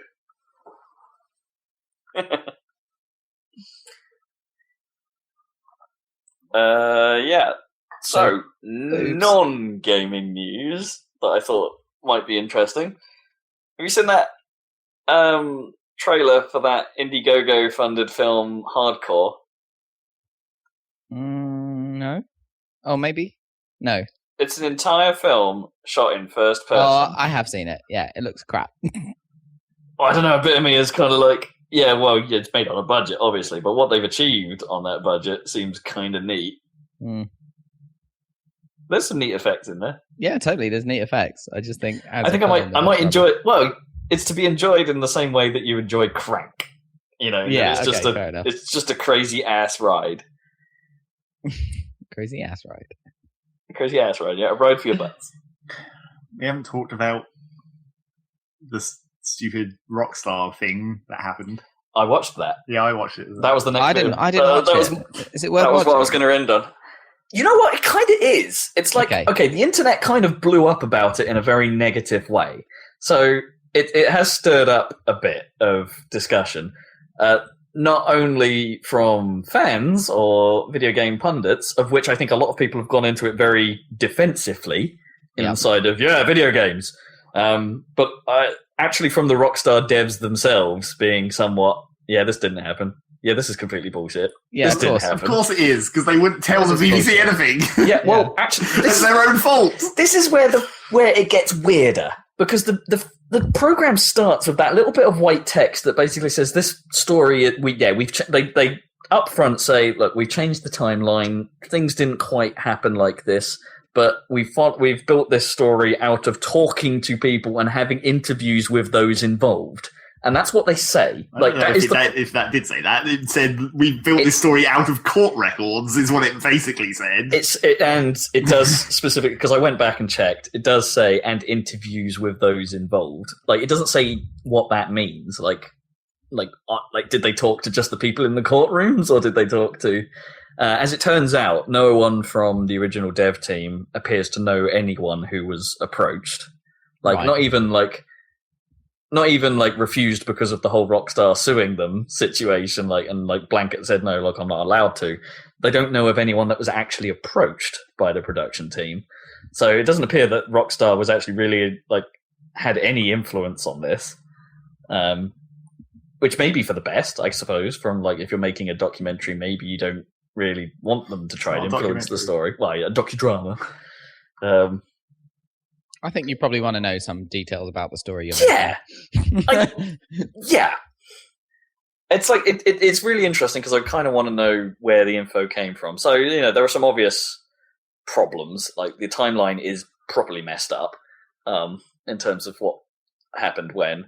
None of it obviously takes place in Edinburgh, where the majority of the development actually happened. Plenty of it is anachronistic, as in, so The Office is a modern style startup studio, brick walls, giant glass dividers amongst everyone, where the real office is actually as you would imagine an office to be for a software house in the 80s, that kind of thing, cubicles and giant CRTs. Right. It's you'll be The Office didn't have CRTs, it was flat screens, and it's they didn't have flat screens then, little things were just all wrong. And hipsters' bicycles and that kind of stuff. It's just this is all wrong. None of this was really a thing when these were made. Yeah. I mean, it looks good, but none of it is quite right.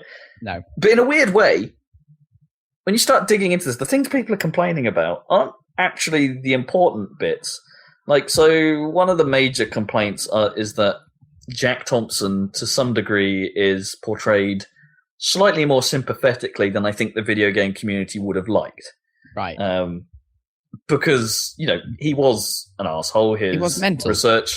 He was mental. His research was unfounded, that kind of stuff. But yet in the documentary, they make it sound like the actual scientific stuff that he got was from respected experts and, that it was legit, basically. That what he was presenting came from for a place of good intentions and from research that was well founded. Yeah, which is not neither of which are true. Neither of which is particularly true. And the thing is, there are legitimate concerns about the rise of games like Grand Theft Auto, I'm sure. But Jack Thompson was not the one voicing legitimate concerns. He was the one voicing illegitimate concerns. Exactly, yeah. Jack Thompson is perhaps not the one face they should have focused on in this, but they kind of wanted to make it Thompson versus Hauser. Yeah. And that is a little difficult, I'll admit, even from my perspective, trying to tackle this objectively rather than listening to the video game community get all up in arms about it. That did rub me up a little bit the wrong way, because I think we know that wasn't exactly how it happened. And they also sort of like everything about his motivation is played up as being well-founded. And maybe that's true. But then they go a little bit step too far, which again may be true, but I don't know if we knew anything about this. And they play him as basically a religious nut job, like going like, it's a sign, like God has told me to do this. And it's like, maybe that's true, but man, does it rub me up when they use that as a crutch. Like, I don't know, it just seems like lazy storytelling to some degree. They barely used it at all. They used it a lot. They didn't. There was that bit on the golf course, and that was about it. He was he was unsure of his faith for a moment, and then he had a bit where he was like, "Oh, God, show me a sign," and then nothing happened, and then he just carried on. But then something sort of did happen, didn't there? There was like a moment. But not in that exact moment. That's not how that works. If you ask God for a sign, and then it's like 2 days later something happens, and you're like, "Holy shit, that took a while." Oh, mysterious ways. But yeah, there were bits of his like family storyline though that are messed up, right? There's that whole bit with like Jack Thompson and his kid. Well, like, the kid was really ridiculous. Well, right at the start, it's just like, "Oh, I'm going to do a talk at your school to be like to set it free." But of course, and that doesn't happen. Like at the end of the show, he's only about to go and make this talk or something. And of course, that's like 3 or 4 years later in the real timeline. But of course, in terms of the show, that must have happened over the course of a week. It's like the entire show is over the length of the duration of San Andreas's development, kinda, which was 2 years, and it's like. 2 years must be longer than that whole situation didn't make sense. Well, I think actually San Andreas only came out like 2.5. Oh no, it was 2 years was the plan, I think, and then I think it was 3 years after Vice City. I can't remember, but it's 2 or 3 years. Regardless, that whole situation didn't make sense just from that's not how real families work. It's like if you're a kid and you're going to school and your dad is coming in to make a talk about something which a lot of the other kids at school don't like, that doesn't make it better no matter what he says. Well, that's not how children work. You were getting bullied forever. Sure, and it up until that bonding moment at the end, it's like he did toe that line. Yeah, but he didn't toe it hard. No, that's true. It's like he got bullied at school and he was just like, don't worry about it. Well, that I didn't think was the unbelievable bit. Kids do hide. Yeah, but like trauma. But because it wasn't focused on him at all, because it was entirely on Jack Thompson. It was an unnecessary storyline. Yeah, none of that needed to be there. As is that weird bit with his wife. Really, any like interaction he had with his wife didn't really feel right. I mean, yeah, admittedly they're both lawyers, so they kind of treat each other in a weirdly professional way. Yeah. But there was that bit at the end where it's just like, "You've supported me through everything," and it's just like, this feels really off. I don't know. But that's just dramatizing, I suppose, like bad dramatizing. But yeah, so I don't know. I think the portrayal of Jack Thompson was slightly off. They did go a little bit with the bit where they did say, "Oh, he's a bit of a nut job," was his obsession with it.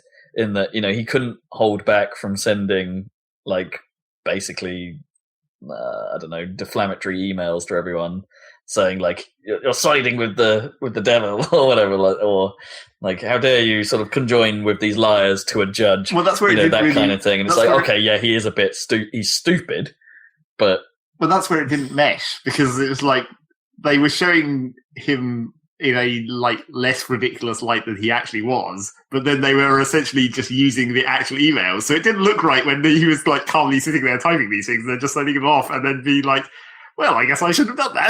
It's just like, that's not really how that works when you're sending ridiculous emails along those lines. You're in like a crazy rage almost. Yeah, he was a lot more like in this footage and his TV appearances were a lot more aggressive than they portrayed in this. It just didn't match with the tone of those emails where he's just like casually sitting there, just casually typing out this. I'll just type out this email quickly before I go to bed. It's no problem. Conversely, on the other side, I think Daniel Radcliffe played what he was given very well, because Radcliffe is awesome. But they did. I don't. Again, this is the bit I'm not 100% sure whether or not what the truth is. I'm not that familiar with the houses and what kind of people they are. But boy, do they portray Sam? Is it Sam Hauser? Yeah, as kind of a perverted weirdo, and it's like, do they? Well, really? The first half of the show is almost entirely him going, "I need sex. I want sex in this game. Give me sex." Like, nothing else, really. It doesn't talk about a great deal else other than we need sex in this game. And then when everything starts to sort of fall apart, then suddenly they actually start talking about game stuff. Like, oh, we need this character to be all like... I don't think it was that weird. It was like... It made sense in a perfectly logical progression where they framed it with him being, like, pissed off that they didn't think that they could put it in a game when it would be perfectly fine in a film. That bit was fine. Those arguments I've got not a problem with. It's when he's like that bit where he's just writing that email or whatever, and it's like maybe that email is pulled from fact or something. But it's just I don't know. I think they went in a bit too heavy. Well, at some point, you have to describe exactly what you want to see, sure, in words to another person. No, it just felt like too much of the focus on that half of the story. I mean, they had that bit that they maybe should have spent slightly more time on, slightly around that point where they went to like actual gang territory. And sure. There was the random gang guy who would play GTA, and he was like, "Holy shit! It's like put me in your game." It's like, you guys made GTA. Oh, come here, guys! You're no longer invading on my turf. Yeah, it's like, exactly. You're the GTA guys. It's like that made sense. That was cool. It was a good scene. Actually, I really liked the opening scene with like Devon Moore going on his rampage. I thought that was actually well done. I don't know. That was a bit ridiculous. And it didn't really fit with the rest of the film at all. Oh, no, because it was like a weird third-person camera view that they tried to pull off. Yeah, it really doesn't. And also, any time where they talk anything actually about the game, a little bit cringeworthy. Like, it wasn't too bad. I need a new game engine. Next scene. So we've built a new game engine that we call the Rage. Well, just because it wasn't. That was only because it seemed like it happened quickly, but it made sense where they were just like, "Oh, we'll use this for the ping pong game." Well, this is the thing, because they didn't. That wasn't well explained because in theory that engine wasn't actually used in San Andreas because that was like after because they just after that. Yeah, they basically just say, "Oh, yeah, why don't you do ping pong to show off your animation system?" And it's like, "Yeah, sure." And then actually, and I thought they were just going to leave it at that, being, "Well, that's wrong." But they do actually come back to it later after San Andreas has been out, and it's all like, "Yeah, you know what? This is good." But then he still fires the guy because he's crazy. Yeah, that was a bit weird. Yeah. But it's like just because it was only because of the time scale was compressed that really seemed weird. Yeah. Where it's just like that dude who's never in the office because he's flying everywhere all the time. Mm. It's like it seems a lot worse than it probably was. Even though because it seems like he goes and then stays there for about 20 minutes and then comes back. Yeah. Rather than it was probably like weeks or whatever. And like everyone being in the office at 11 p.m. even when it's not crunch time. Like they've already shipped the bloody game. And it's like everyone's still there. Like they're not in a crunch. Why? That doesn't make sense. Start the next scene. Yeah. That was basically what happened. Always start working on the next scene. Well, sure, of course they would. They probably would have been working on the next thing quite a long time before San Andreas came out. Definitely, they overlap. Because that's how that works. And then, of course, they fucked up the ending unnecessarily. I don't know why they did that. It was just dumb. Oh, what? Yeah, they're suddenly like, yeah, everything's all right. Now Daniel Radcliffe is going to pretend that he's in the game for some reason. Yeah. That was a bit weird. It's like, because that's not what that scene means. It's like, if that's... They just wanted to make a cool. Yeah, they wanted to make a reference to the game, but if you're doing that, because I'm sure they've done that in other films, I guess. Well, you go off the rails a bit. Yeah, but where just to do something cool. Someone goes crazy, but then it's like their perception of reality changes, so they don't think that they're doing what they're doing, and that's what that scene implied to me, because that's what it's been used for before. But that's not what that story was. That was just the end of the story, and it was like that was just a fancy fade out. Basically. Yeah, it seemed out of place. They hadn't done that anywhere else in the game, but they decided it had to, and And they could have hired a slightly better CG team, maybe, to make it actually look more like the game when they made custom stuff. But they don't want it to look like the game, so they don't get sued. And it's quite hard to make a fake they did show a video. The game. They did, but in weird semi-transparent overlays. When they showed hot coffee not in a really. YouTube video. Well, yeah, in a YouTube video, that's acceptable. Yeah. You have to either make it semi-transparent or couch it within another video within the video. Yeah. That's how you can get past cover, right? And I guess the other bone of contention was that whenever they showed someone playing the game, they showed it with that sort of typically cliched, glazed eyes, occasionally pulling an aggressive face. Let's spin the camera around them and show they're being bombarded with data, kind of weird framing of it all. Well, that was suggesting, implying that video games are having a negative effect on them. Well, that was only weird because like they did it at the start for the guy who goes and kills everybody, and that was the obvious. Might make a bit of sense in that. Was context. The obvious setup for that. And then they did it with like Jack Thompson, where he's like being exposed to the craziness, and that still vaguely sort of made sense. Yeah, and sort of hinting that he was being revealing, like he was discovering how bad it was. Well, yeah, but they also then implied that he had become drawn in and like lost track of time and somewhat. Although that could still be implied as like he was just into the research process. Oh, yeah, maybe, but yeah. But then the third time they did it with the modder, where he's playing the game and it's doing the same thing with the same shot and the same kind of intense looking thing, and then he's just like, I'm going to mod this now. It's like, that didn't really fit the tone of that sequence. Because they'd used it these two other ways where it's like, it was hardcore, and then he's just a normal guy. And then he has a very like normal phone call saying, yeah, this game's phenomenal. I'm thinking about digging into the code and making some mods. It would be awesome. He didn't go on a rampage or like punch his girlfriend or anything. He just sat there and those scenes call someone up. They just feel odd. Like, no one knows how to do, like, and I suppose it's really difficult, but I don't think no one's ever achieved like the whole thing about, you're just playing a game scene right. Except maybe Shaun of the Dead when they're playing Time Splitters. Is that the best portrayal? Is that the best portrayal of someone playing a video game? But that's because they didn't have to show it, really. No, they didn't. Whereas in this, they wanted to try and show the game as well. I think probably there's not very many ways you can do that in a fancy sort of a way. It might be. You can either look at someone's face, or you can look over their shoulder at the screen. You can't really do both without doing. You do it like a Twitch. You do it like a Twitch channel. That's how you do it. The best might be in Spaced, actually. Like before they did Shaun of the Dead, when he's playing like a Tomb Raider, and he's also there's an opening sequence where he's playing Time Crisis, and that's quite good. But it's only a short thing, obviously. Oh, yeah. They're sort of throwaway to a degree, but yeah, you're right. Well, the Tomb Raider, he's like drowning her on purpose in the because he's so depressed. He's like, "Fuck you, Lara Croft."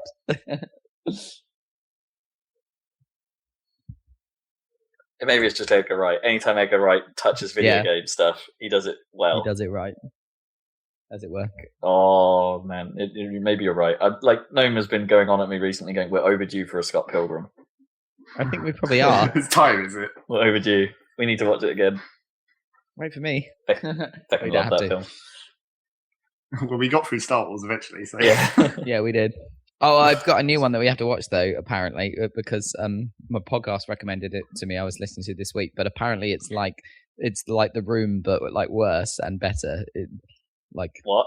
The Room, but worse even more. And better. Yeah. Wetter. It's called Fateful Findings, and the only way they can describe it is like it's like The Room, but if Tommy Wiseau was rubbish at making films. What? So it's like worse than. Oh god! I don't understand. It's like a paranormal conspiracy thriller or something. So it looks amazingly terrible. So we kind of have to watch that if we can even find a copy of it. You're tearing me apart. Exactly. On that level, I watched the trailer and I laughed. I was laughing straight away. Anyway, check that out, listeners. Awesome, mate. What's it called again? Fateful Findings.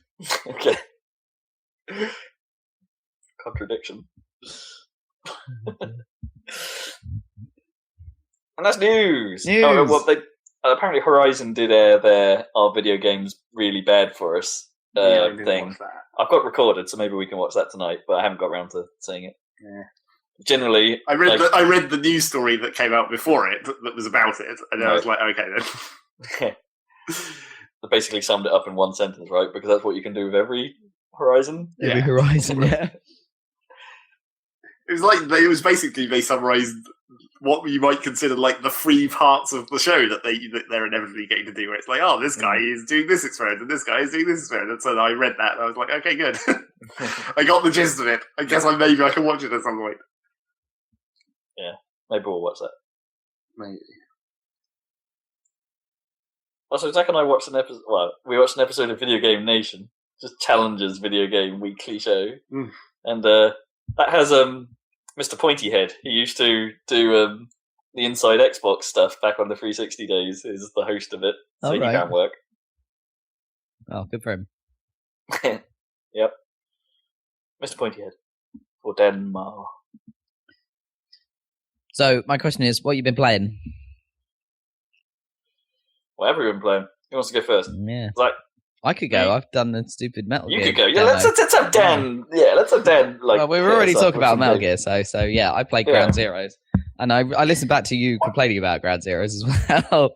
I get your feeling. Like, I really liked it, but I think like the side ops and stuff, they get to a point where it's less like a real game, obviously. So you have to forgive it as being a bit of a demo, I think. Even though I unfortunately, because I wanted to play Metal Gear Solid 5 and I was getting excited about it, I basically paid full price for Zeros, whereas you got it basically free, didn't you, off gold. So I wanted to get the most out of it or whatever. But I think the side ops get a bit. Once you get to the last ones, it's like a bit. I don't know. But the main game, I didn't unlock any of the weird extra ops. I don't know. No, I haven't done that. Well, for me, it's like the last side op is destroy the anti-air emplacements, and I went to do it. Oh, that one was hard. And I haven't done it yet because the moment it was broad daylight, and then the moment you step onto the base, the alarm instantly goes off no matter what you do. Yep. And I was like, oh fuck that, I can't really be bothered. I should have just gone lethal during that, but it kind of implies that you're supposed to stay stealthy. But then actually, when you blow up one of them, they're suddenly aware, and it's like there's going to be an airstrike or something. You need to hurry up. They just suddenly speed everything up, and a time limit begins, and it's like, right, well, I probably should have just run and gunned this one. Did you manage to do it then? I've done it in the end, but no, not really. In the end, I sort of gave up and was like, nope, this has gone to hell. Yeah. I'm just gonna.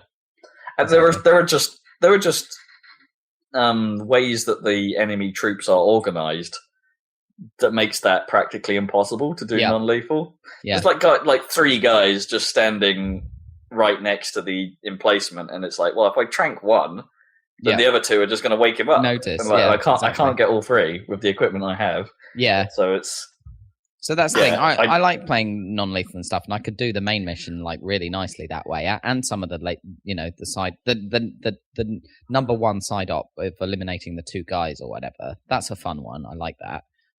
Although, I think one thing that annoys me is I like the stealth. I especially like the they're sort of noticing you thing. That's really good. Where the music changes and you get that sort of coming up. That stuff is so good. And they come and they investigate, and then sometimes they don't always. If they just see, they don't always. So they don't always go into the investigation. But of course, you can hear them when they're going to do it because they radio it in. Yeah, well, they don't always radio it in, and if they do radio it in, and then you grab them and kill them or whatever, then they go on alert, of course, because they're like, well, where did you go? Yeah, they check in. All that stuff is so much more kind of real than the stealth games I used to play, like Splinter Cell or whatever. Even the fact that when you knock someone out, they wake back up is obviously that's irritating, but it's also of course they would.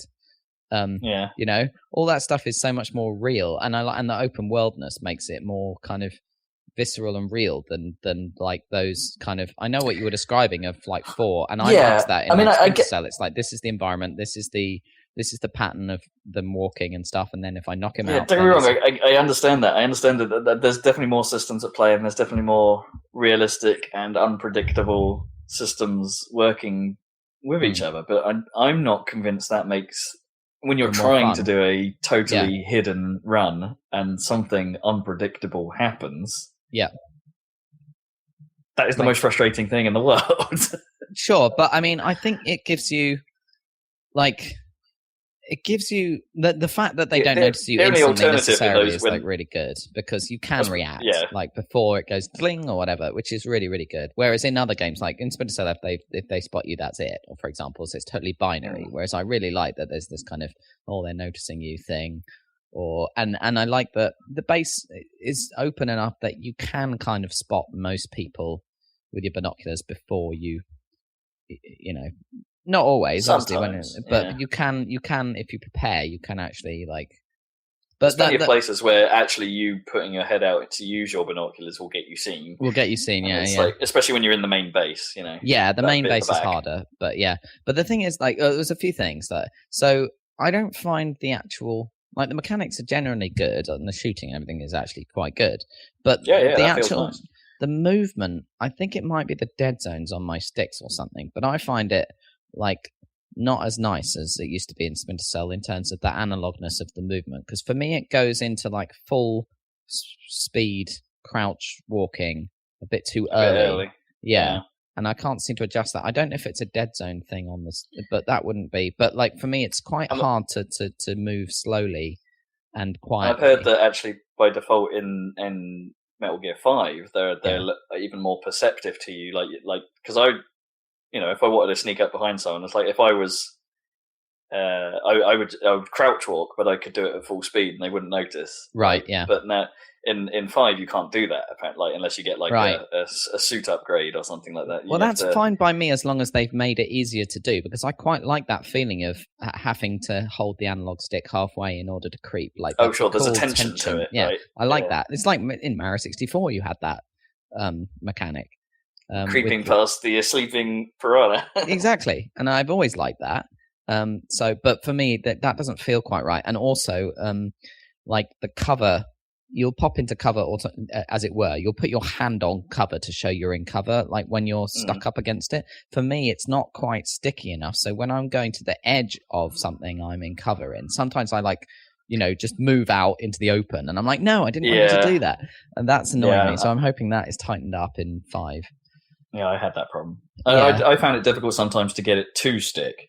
Yeah, exactly. That classic. So it's not quite sticky enough, and I can't quite move quite the way I want. So that's annoying me a little bit. But otherwise, the AI or whatever, the enemies and all that stuff, I really like it. And the trank gun is great and everything. I get the feeling that if I like I think I said before, like if I approached it in a way that wasn't necessarily what the game was telling me that I should approach it, like maybe if I didn't care so much about trying to be 100% stealth and retrying whenever I got spotted, or and just in that case, it's gone to hell, revert to the guns, and just going all out, that maybe I would have a better time with it. But then actually, from what I've been hearing about Metal Gear 5, that actually there are plenty of equipment options. That's that just can, it. So it's going to be actually dampen all of these worries I have about having to go lethal or stuff like that. Actually, there comes a point where you can do so much that there may always be a solution. I think that is going to be it. I think in 5 you're going to have so many more options for playing the way you want to play because of all this equipment stuff. But I'm still enjoying Ground Zeroes anyway, so that's kind of encouraging. But it does get a little bit one of the things is I definitely don't like time limits combined with stealth. That really annoys me. Because I want to take as much time as possible. I don't want to be, and also it gives you a rating at the end of the missions, and it will do in 5. And I think apparently time is a big factor in, and I don't care about a rating. I'm just going to look at no alarms tripped, no enemies killed, and stuff. That's what I care about. I quite like spending a long time doing it. I hear that some of the super end game stuff in 5 may be somewhat tied to getting a good rank in some missions. Oh well, I can always look up a guide for that shit. Maybe at that point, because you can cheese. At that point, you're probably 50 hours in. It's a long exactly. Yeah, I mean, you can cheese the main mission in Ground Zeroes in 15 minutes, I think. Because because you if you rush to the prison yard and let them out, and then the next bit you have to go to the main base, but you can just go straight into that trunk and hide in the truck, and it takes you to the base, and you can pretty much get out and straight into the boiler room. So I think you can do it pretty much really, really quick if you want to S rank it or whatever. But which is interesting and cool, if you want to go ahead and get the most out of it or whatever. But I don't like being penalized. Like that one where the first side op where you have to take out the 2 targets, that is effectively hard time limited, I discovered after a while, because eventually they'll just leave the base. I had that. And that, I was like, what? No, that really annoyed me. Because actually, I was in the middle. What annoyed me about that mission is actually it's the take the guys out one. There's one, isn't there, where there's an informant or something who knows who you are. Yeah. But then you sort of see him and but then he's also a baddie at the same time. And it's but you've that I found that really confusing, because it's it's weird. But he knows who we are, and he's he wants to tell us the info, but then is also performing his job when he sees us, and it's no, that's not right. Yeah, it's quite weird. That mission is quite weird, because also he also betrays you, but it's quite hard to, because the idea is that spoiler alert, I guess, for an old game, but like there's a camera, right, where for the tape he tells you to get, there's a camera right there, so it's easy to, if you don't spot it, and that's like supposedly a setup, and there's another tape or something, but like trying to... That bit was kind of cool, actually, because it's like when you realise what that is, it's like, oh, I've got a smoke grenade. That's cool. I can just fill this room with smoke, do what I need to do, and get out, and no one will know. Oh, cool, that works. Oh, that's brilliant, because I just shot the camera, and of course they noticed that, but I managed to I just smoked to the room, and no one saw it, and it's like, yeah, okay, nice. I can sneak in. Nice work. Yeah, that kind of thing is what you... Because obviously a room entirely filling with smoke is much less suspicious than a camera getting shot out. Yeah. That is slightly odd, isn't it? Like, but of course the mechanic is you shoot the camera and someone in the control room gets notified that camera's turned off, I guess. Like some alarm fires, I suppose. It's like, this camera's off! Whereas we're smoking it, the camera just goes, yeah, I'm still on. Like, and the guy who's meant to be looking at the camera feed just isn't. Yeah. He's just having a rest. That is the explanation, I guess. Yeah. I mean, I think that is a good example. I think in 5 there's going to be so many more crazy options because apparently you just try stuff like that and it just works. Well, yeah, and all the buddy systems, like all the conversations people have been having about what buddy to bring in certain circumstances. It sounds fascinating. It sounds fucking amazing. It's in a weird way, the metagame is the bit that I'm least interested in. Right. Like, the one where you have to like build up your own base. But I think you're going to get into it though. Stuff sounds maybe. But yeah, I know what I mean. I think it's a game I'm going to have a hard time with because it really just isn't my thing. But it sounds too interesting.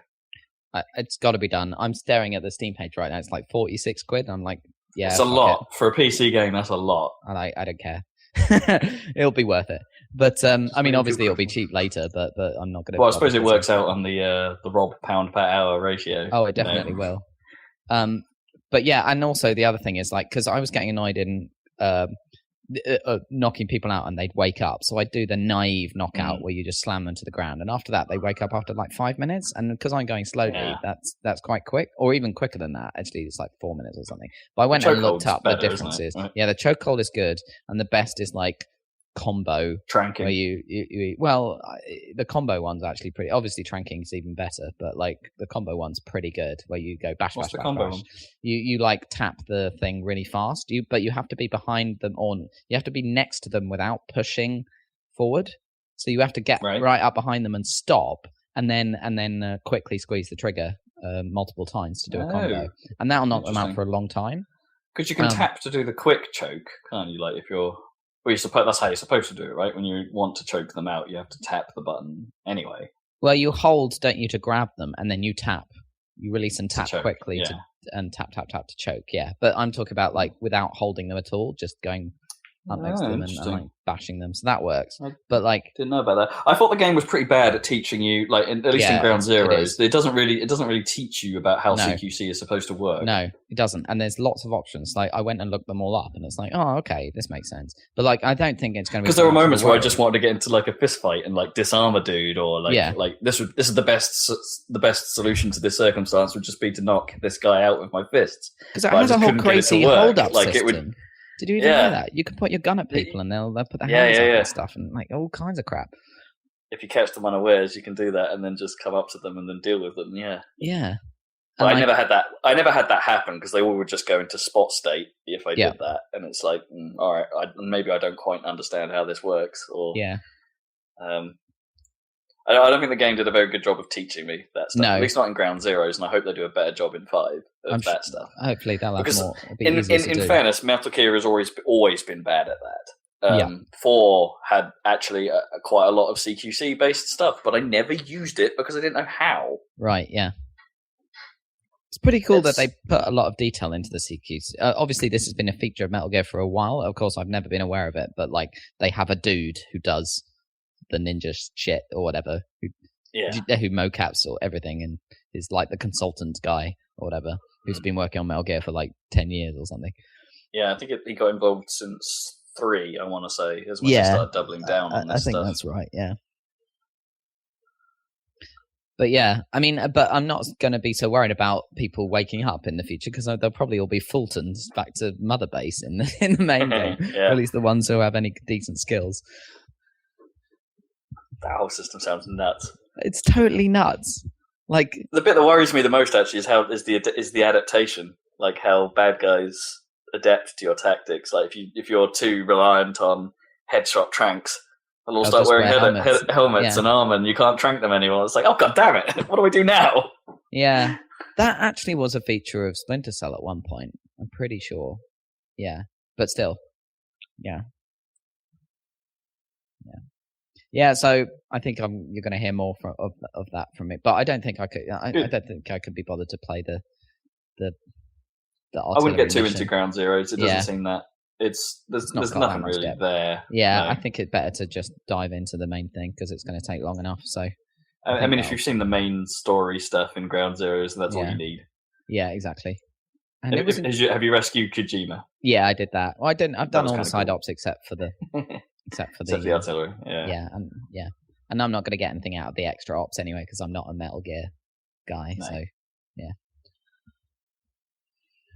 So yeah.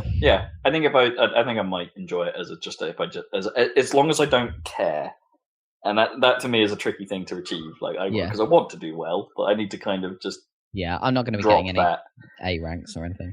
Yeah, I have to treat it in the same way that I end up treating Assassin's Creed games, and it's like let's just find some method to success. I don't care how. Indeed. So yeah, and that's all I've played apart from Mario Maker and a bit of Towerfall, I guess. Woo! Towerfall. Yeah. Big up Towerfall. I'm pretty bad at Towerfall. I need to practice. Oh, it's awesome. Let's go next then. Yeah. Pick.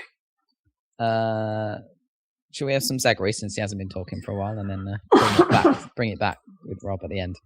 Some Zagarius game. Well, how much longer have we got? That's the first question. Half an hour. Minutes. 20 minutes? Half an hour. Okay, I can't see very well from here. So. I think you're right, 20 minutes. I just started my count late, so we're going to be over. But well, whatever. As usual, it doesn't matter. I just wanted to know in advance. No, but let's try and let's at least get close. So I guess we should talk mainly about Rocket League. Yeah. Man, Zach introduced this to me in possibly the best way. Well, the best idea. What happened was, as often happens with me, I watched a bunch of people playing it, and then I was like, well, fuck, now I have to play it. Because there comes a certain point where I guess it's like, in some ways it's bad, because it's like, I'm being influenced to go out and buy a game that I might not have otherwise done. Because of willpower or something, I guess. But then on the other hand, it's sort of good because I'm not just buying a game sight unseen. I'm only buying it after I've watched a whole bunch of it and been like, okay, yes, this is definitely something that I'm probably going to enjoy. Yeah, that's true. No, that's a sensible purchase, if you ask me. That's how you should do it. Yeah, in theory. With all the tools that we now have with which to judge a game before we play it, that's the perfect solution. But yeah, so I watched a whole bunch of various people playing it, and then I decided that I had to get in, so I did. And then, but you didn't tell us about it, and then you just sort of turned up and said we have to play. Well, it was only the day before. Oh, right. Well, you just told the first I hear of it is you're turning up a house, and I didn't realize what you were doing, but it's like you just say we have to play this, and at that point the game's already bloody downloading onto my system. Yeah, it's just like okay, not that it's big or anything, but no, it's like 4 gigs or something. It didn't take long.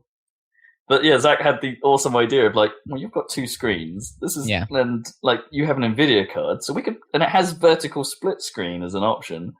Let's turn NVIDIA surround mode on, so the game starts treating it like 2 monitors as a single monitor, and then turn vertical split screen on, and then we can play it with a monitor each. Yep, that is a totally awesome way to play that game. Does it work? And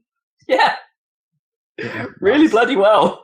I mean, the only problem with doing that is you can't reposition the UI, so some everything appears in the middle of the 2 screens. Yeah. Like the menu parts and the scoreboard and stuff. Yeah, so some elements aren't great, but actually playing the game is just fine. Yeah. And it's that was awesome. That was a cool way of doing it. So we did a bunch of that, and then Rob had to buy the game as well. Yeah, that was it. I was after a couple of matches, I was properly addicted, and it's like for me, I over the last we've been playing it about a week. Yep. I'm nearly at 20 hours of playing that in a week, and it's like for me, that's a bloody lot. That's a bloody lot of time. Yeah, I mean, you've been playing it love it a whole bunch when I haven't been playing it. Although I've still managed to get more hours than you somehow. I think it's like I've played it a couple of nights for longer, whereas you've played it more consistently. I so want to get better at it. I suck. Well, there's just certain tactics. I'm good at certain things, and I'm terrible at other things. And it's like those other things that I suck at, like defense. I'm pretty bad at that. Although I'm a lot better than most people who end up in the bloody goal. Like if there's one guy in the goal, you could pretty much rely on him to be bad. And it's like, and that's because defense is really hard. Like, actually goalkeeping is pretty hard. Well, the trouble is that, the first problem is that people don't seem to understand the obvious unwritten rule, where if you spawn closest to the goal, stay in the fucking goal. Yeah, because there's a good chance that the kickoff will just randomly go towards the net, and you need someone back there. Yes. That's the first problem. And then, the second problem is there's not really any communication between randoms, of course, because there never is in any game. I mean, it does have speech, but no one uses it. That's not just how games work. But it's just you sort of have to have someone vaguely commit to being a goalkeeper, and then I end up doing that all the time. Yes, and it's, or me. I find the teammates are really. And I went in a match the other time, and someone put on the chat, "Yeah, I'm defending," and then within 2 seconds, he'd come out of the goal on a pull. But of course, the two of us were already out there, and it's and then a single random punt then sends the ball all the way across the pitch into the goal, and I couldn't help but type at that point, "Defending her." Which obviously didn't go down well. But there's a certain point where you have to rush out. There is a pull, but you normally don't crash the net with all three. If you're playing a 3-on-3 game, you normally don't crash the net with all three players unless you're desperate. I don't know. And this happened within the first few seconds of the match. It's yes, you can do it, but boy, is it risky.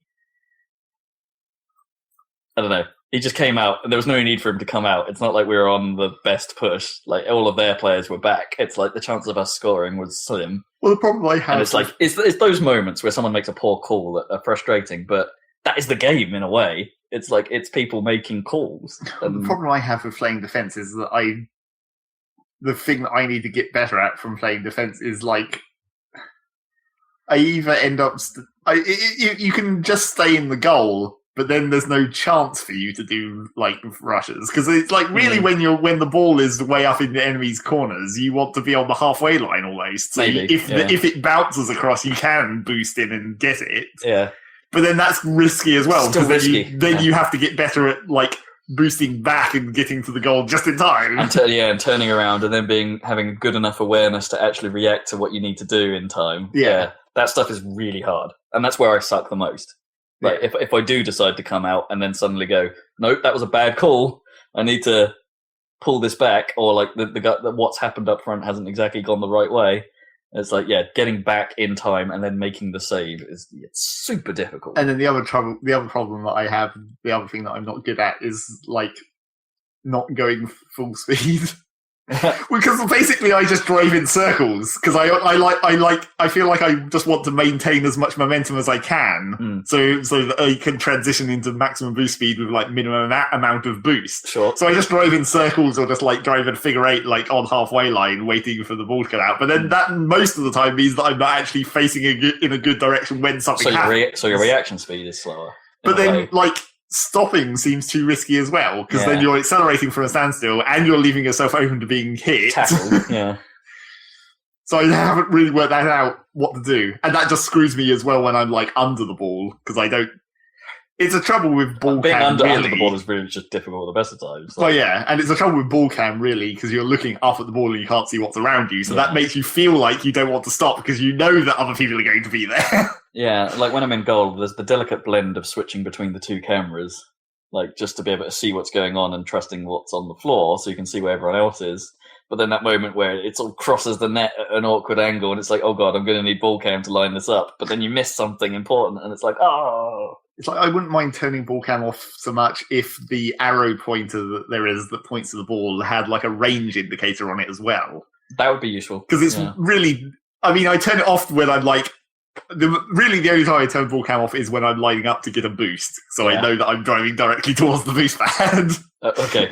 I turn it off quite a lot, actually. If I'm on attack, I spend quite a lot of time with it off. So I sort of know where the ball is because of the indicator and stuff.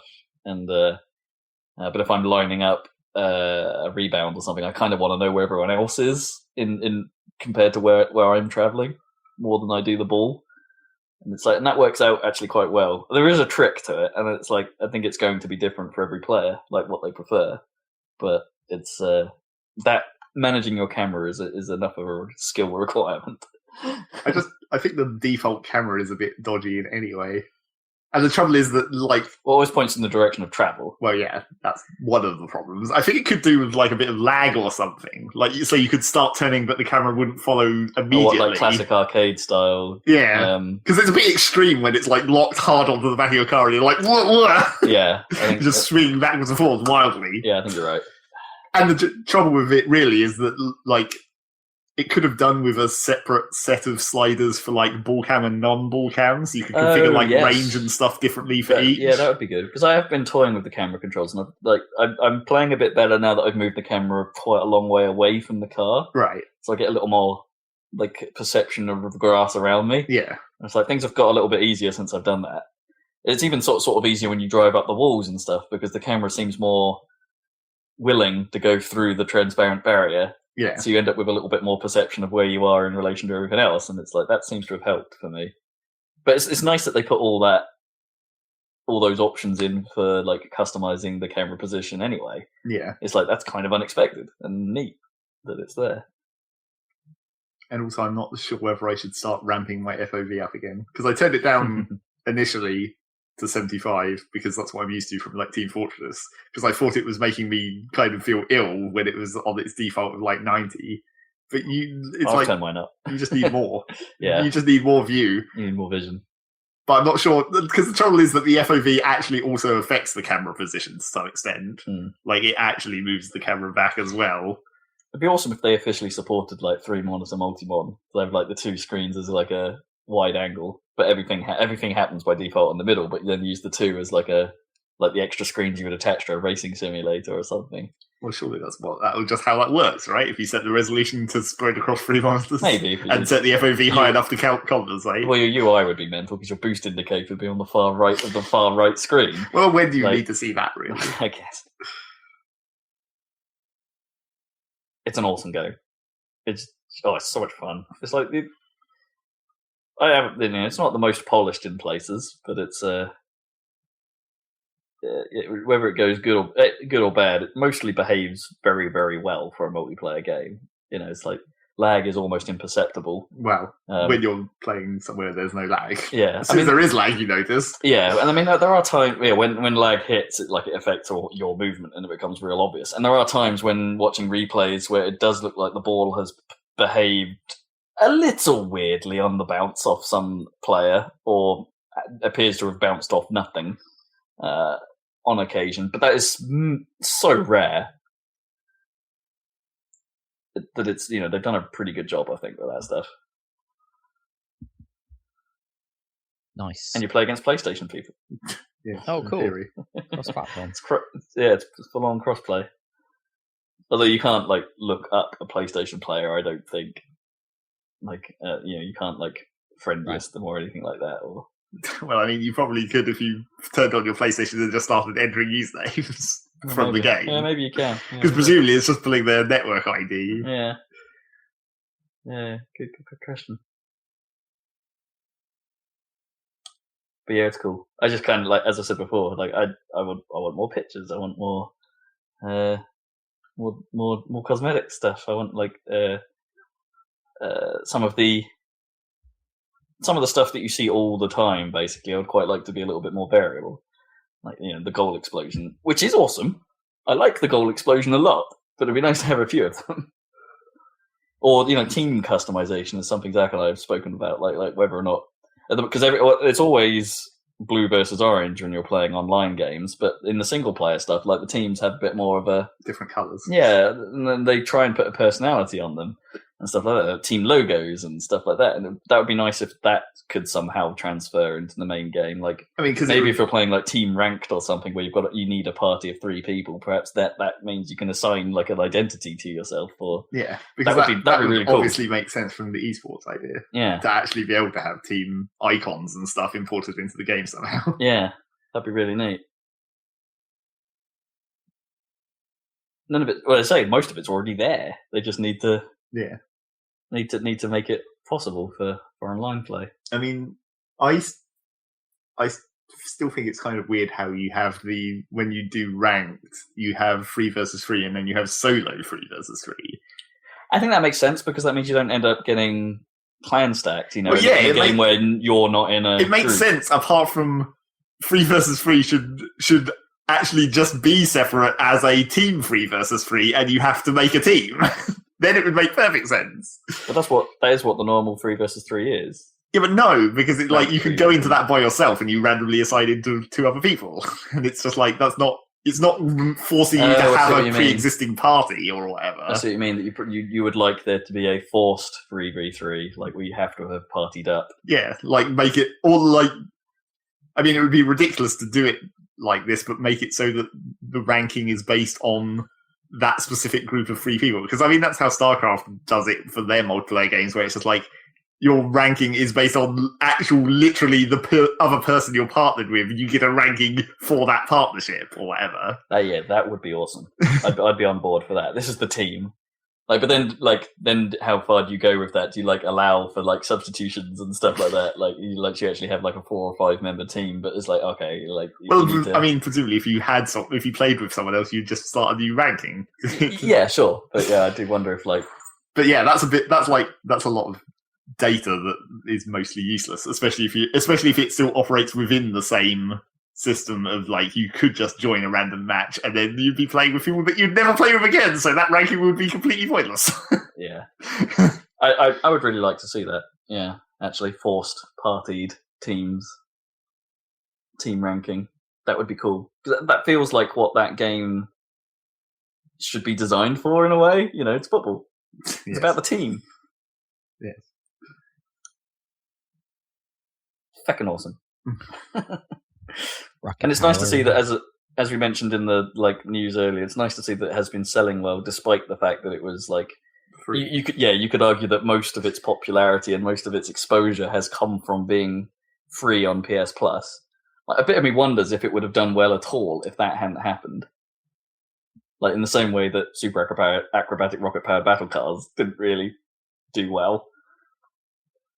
Well, I wonder if it also helped with streaming off PS4, because that's a double bonus. It was free and you could theoretically just stream it. Sure. And it's certainly a streamable game in terms of the content of it. Yeah. I've watched some stuff of pro grade matches already and that seem to exist already, and then man, that stuff is fun to watch. It's a cool thing. As an esport, I don't think they really gunned for it, but boy, it's. Is this the one? Is this the one that makes esports legit? No, I don't think so. Though you're still not sure. Well, there's literally nothing to it. So that's the problem. But that's the point, right? No, that's the problem. There's nothing to real sport in a way. Yeah, in a way, apart from there is. If it was, say, a Rocket League where there was 11 on 11, then you might be talking about something. I'd quite like to see that. If they just did an enormous pitch. Because then people can specialise into roles more. Yeah. And the actual, people matter. You could get attached to players more, maybe. Yeah. But then, because, the trouble with, if you compare it to Dota and stuff, the fact that there are different characters in Dota is really what makes it a game in itself, because you're the whole idea of picking and counter picking and stuff is actually important, and that's half of the tactics of that game is the whole idea of balancing the skills that you have and the different types of character, where it's this guy is melee or this guy is ranged or whatever. Yeah. And Rocket League just doesn't have any of that. That's why I thought that even in the esports context, you could still get away with having different maps, because that would be part of the picking process. You pick what map that you think you're good at, or that the enemy is bad at. Maybe you can pick what is on your half of the pitch. Okay, that maybe would be a bit more ridiculous. Two different halves. That would be kind of awesome. It's this is our strategy. We want this design for our side, our defensive strategy. And then the enemy picks something that works against it. So maybe depending on and that's what happens at the end of each half. You get to like the flip of the coin decides who picks their side first or something, or second in reaction. Like someone might build something that might have some battlements or something for jumping off, and then the other team could build like something that counteracts it, so there isn't like a neat route or something. Oh man, that could be. Yeah, maybe if it was to go full on esports, it would need some of that stuff. But yeah, it just seems like it needs something apart from maybe a bit more strategy, I suppose. Yeah. But I think we're getting there. This feels like, in terms of what we've decreed in the past as being what an esport might need to become acceptable to the mainstream, this feels close. Yeah.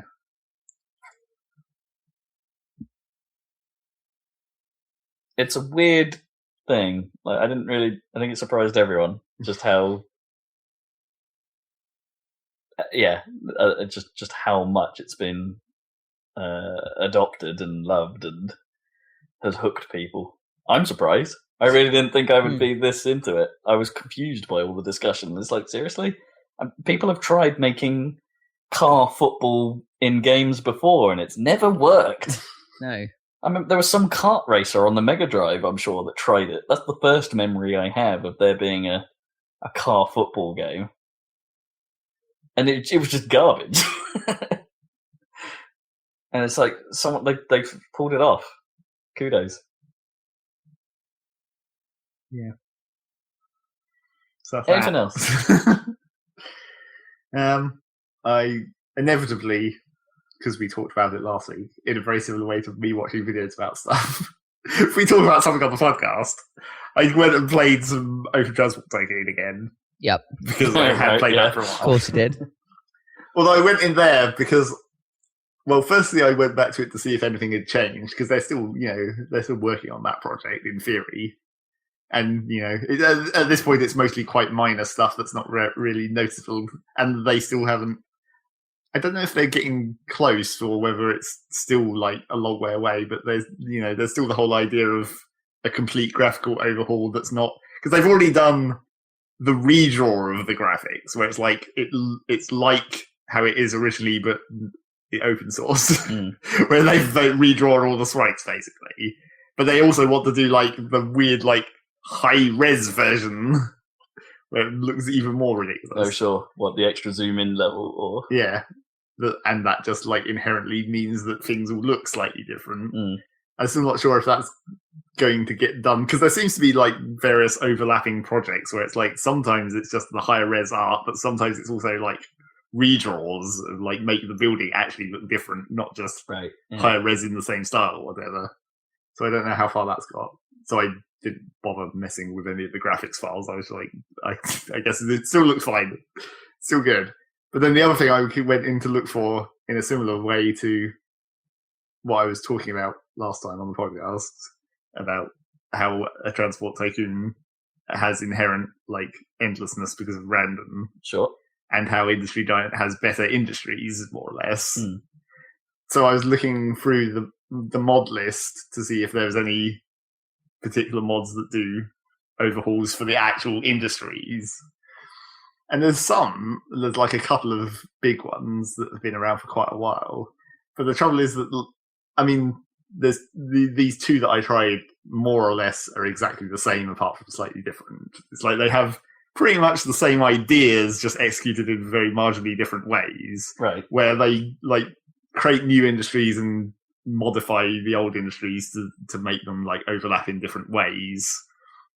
And then they both, to some extent, have the idea of supply and demand affecting like production output more sort of logically than the way it works in the default game. Because in the base game, it's just like if you just supply a thing with a bunch of, well, it sort of doesn't matter for the middle industries in the original game. Like you can supply a sawmill with as much wood as you want, and it will produce goods by proportion to how much wood you supply it. Sure. But when you're taking the wood from a forest, the amount of wood the forest outputs increases over time because of how regularly your trains are servicing it, basically. Right. So, like, the better service you're running of this wood service, the more wood that gets produced over time. So is it like a theoretical maximum? There is a theoretical, like, it's a bit limit, I'm sure, where it's just like it maxes out at a certain point. But yeah, so that's how it works in the base game. So these mods try to make it a bit more supply and demand-esque. But the trouble with it is that it's limited by the base game systems to a certain extent. So, like, in one of them, you have your sawmill and your wood place, and as soon as you put a train that can pick up wood next to the forest, it starts producing. And then, similar to the base game, like, the more often the trains are there and the better the service is, the more wood it will produce, up to a point. But then on the receiving end, that also has a same sort of supply and demand. So when you're delivering the wood to it, the production per month is quite low to start off with. But then as you make regular deliveries, it starts to ramp up. But the trouble with that is that it's also counteracted by, if you're not taking the product away, that limits how high the production can get. So at a certain point, what tends to happen... So you don't stockpile it, basically. Yeah. So what happens at a certain point is that basically the station stops accepting the input. Once you've supplied with a certain amount, it's like, we can't take any more until it's worked through the backlog, basically. I mean, you don't have to take away the products. There's sort of an invisible flow where it just goes away over time. But it's much slower than if you were transporting it, of course. So that kind of makes it awkward in some ways, where you're having to think a bit more about balancing the network. So to try and simulate like someone else picking up the product. Yeah, basically. So, and then both these mods also have the idea that basically production ramps up to a certain point, but then there's like a middle cap where you have to supply each industry with a special like secondary product. In one of the mods, it's like vehicles, and in the other one, it's like industrial equipment specific to each different kind of industry, like agricultural equipment for farms and stuff. But basically, you supply that, and then that like lets you into the second half of the production cap, where you can make it go even higher. And that's sort of okay, but the trouble with it is that I find that the changes are like too frequent. So when you're doing that supply where you're initially supplying the wood and it starts ramping up production, it can be really easy to accidentally oversupply it because the like production rate is switching too quickly. And you're like, well, if it had been higher this month, then they would have used all that, but it switched back, and now I can't supply anything to that station for however long it takes for them to drain the excess. So it's like, basically there's sort of a really big penalty for overshooting the limit, which kind of sucks. Because it's like, once it overshoots the limit, it hard locks you off from supplying anymore and has to wait for it to drain. Sounds like you just need to be able to set the limits, right? So the trains can only deliver this much this often based on that scheduling stuff, right? Or... Well, yeah. I mean, in theory, you could get into a whole bunch of scheduling. And I was thinking about how to deal with the idea of supplying the vehicles to the individual industries, because they don't need very many. And there comes a certain like I was thinking you could probably use the conditional orders, so it like when a train goes to a station and tries to unload but it doesn't accept it any longer because there's already enough there, then it can use a conditional order to say, if you're leaving the station and you're still full, try this next one. I see. So you could probably go somewhere else. Yeah, you could probably make a sort of workaround for that using that system. And it's sort of okay as a semi more complicated system, but still feels sort of limited by the base game. And then really the other problem, which I realized once I started playing Transport Tycoon again, was that it's like random maps is good for infinite maps, as I was saying about Industry Giant. It's like you can play this forever because it's always random, but the trouble is that like the way it generates industries in Transport Tycoon is just random, and that sucks. It's just a random sprinkling of industries all over the map. That's not actually cool. The predictable route, like, it doesn't give you enough help with actually sorting out a decent line. So, well, it's not the trouble. Well, my main problem with it is that sort of the start of the game, and then sort of later when you're starting the game, I've tended to now just start with the setting on minimal industries, which basically means one of each industry on the whole map. Oh, okay. And then just regenerate the level until there's a reasonable route between two of them to start off with to like give you your first income or whatever. But the trouble then is that even with minimal industries, and to a much worse extent the other settings like higher industries, is that I just think, firstly, it just makes too many industries. So it just, like, kind of negates the whole idea of transport networks where there's just every industry is everywhere. Yeah, sure, you could just do it. You don't need to come up with a solution, I guess.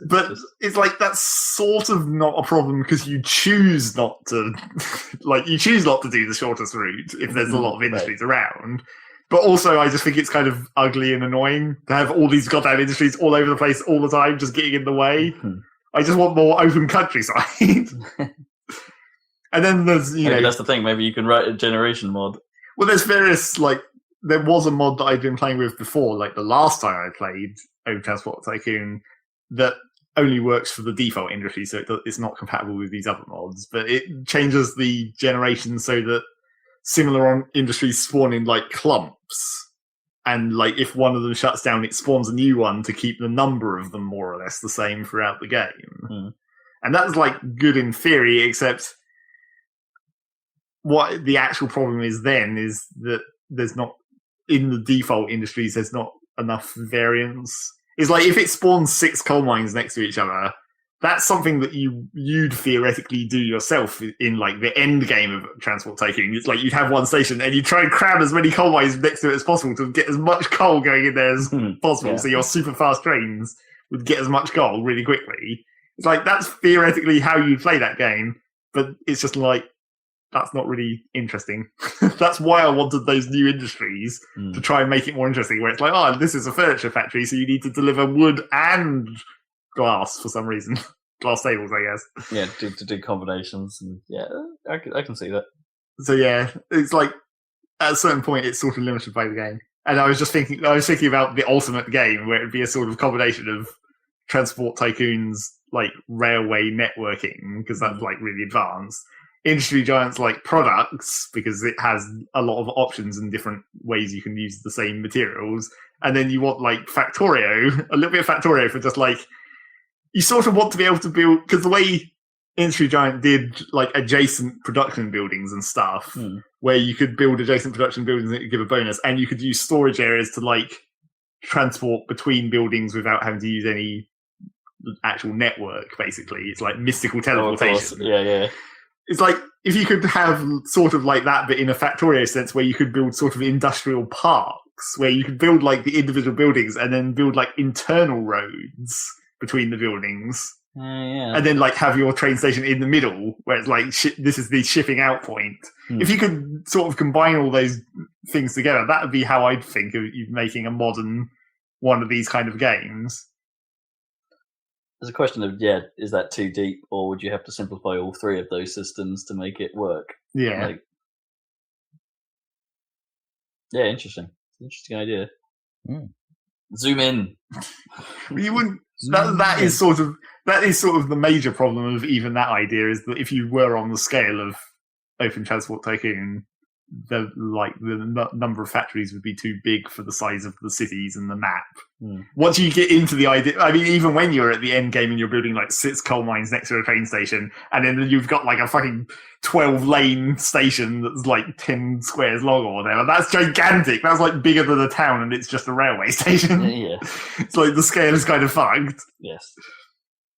So at a certain point, you'd need to come up with some way of rescaling it. I mean, theoretically nowadays you could have a really giant world. Yeah, maybe. I mean, it would be a huge area of nothing in it, but it would just be logical for scale. Yeah, interesting. Sounds like any of those, as SimCity has proven, it seems like modelling anything at sort of citywide or countryside scale is tricky. Yeah. I mean, it would be awesome if you could. This is another thing that I thought about in the ultimate game would be to have when you build a factory building, you'd be able to basically a hidden grid inside the factory where you could factory is a 4x4 square in the train network scale, but if you zoom in, you can go into the floor plan scale where it's like a 20 by 20 grid of small squares where you can set up conveyor belts inside the factory. I see. Yeah. Just have recursion, basically. Yeah. And then each one of those, you go one step further, and then you've got an Infinifactory game to play. Yeah, exactly. So that would be pretty ridiculous. And you're a chemical plant, you have to play space game. Pipelines. Yeah. So that would be that. And then the other thing that I played just last 2 days of this week was there was a patch for Space Engineers, of course, because it was Thursday. Sure. They're sticking to their schedule. Good on them. They introduced basically like combat AI, sort of. Well, basically enemy ships that actually have sort of semi-combat intelligence. Maybe a bit too intelligence with the first version. This was a thing that they introduced on Thursday and then patched on Friday in the classic style, where they made it so there's pirate bases that spawn and they have guns and stuff on them, and they're like actual stations. And then when you go near them, they spawn drones, which also have guns and can chase you and like attack you. And it's obviously like a still work in progress feature. But the work in progress bit that they kind of forgot on the Thursday version of this patch was to make the enemies actually give up ever. Yeah, right. Which was something of a problem. Like if you flew anywhere near one of these bases and it spawned a drone, it would never stop following you forever, no matter how far away you flew. So yeah, they patched that on Friday to be like 20 kilometers range, and then they go home. Yeah, that makes sense. Needs the aggro. Yeah, basically. So yeah, I've been messing with that, and there's been a few other things since the last time I played that they've introduced, like making it so that you can have the conveyor tubes that like go between different storages and productions and stuff. Those used to be just like a tube that you'd build, and then stuff would go to where it was needed by request. Like when an assembler starts producing something, it would call up the right raw materials from wherever they happen to be, and they just go into the thing along the tube network. Yep. Well, now they've also introduced a block that lets you basically have one-way and filtered tubes. Oh, okay. So you can actually manage it a bit better. Rather than just everything ending up in a big pile at some point, you can now have like a specific container where all the ingots go. And a specific container for products and a specific container for ore, and actually have your networks sort it themselves. My, look at this unsavory ingot pile. And it's also quite nice for like you can have different refineries for different materials, because it always used to be that like the refineries would just pull everything they possibly could and just work through it based on what order they were in the container. So if you wanted to organize it yourself, you could be like, okay, I'm going to put iron first in this container, so iron goes to the refinery first, and then if all that gets processed, then it moves on to the next thing. So you could sort of set it a priority that way. But then when you wanted one of the other things, you had to like drag it around manually to be like, oh, I need some platinum, better put platinum to the front of the queue so some platinum gets processed. But now you can just pick. Like, yeah, now you can just set up a specific refinery that's only for iron and have everything else go somewhere else or whatever. Or as many refineries as you want. Just build as many as you like, one for each product. Who cares? Makes sense. And they also have blocks that you can attach onto the side of refineries to give them bonuses to like production or speed or whatever. What, a bit like the old SimCity, like attach something to it. Yeah, so you can customize them a bit more. Like have a refinery that's specifically for uranium and has 4 efficiency modules, so you extract as much uranium as possible per bit of ore or whatever. So yeah, I've been messing around with that, building quite a complicated set of tubes. Not actually any ships, as Series ever. Of tubes.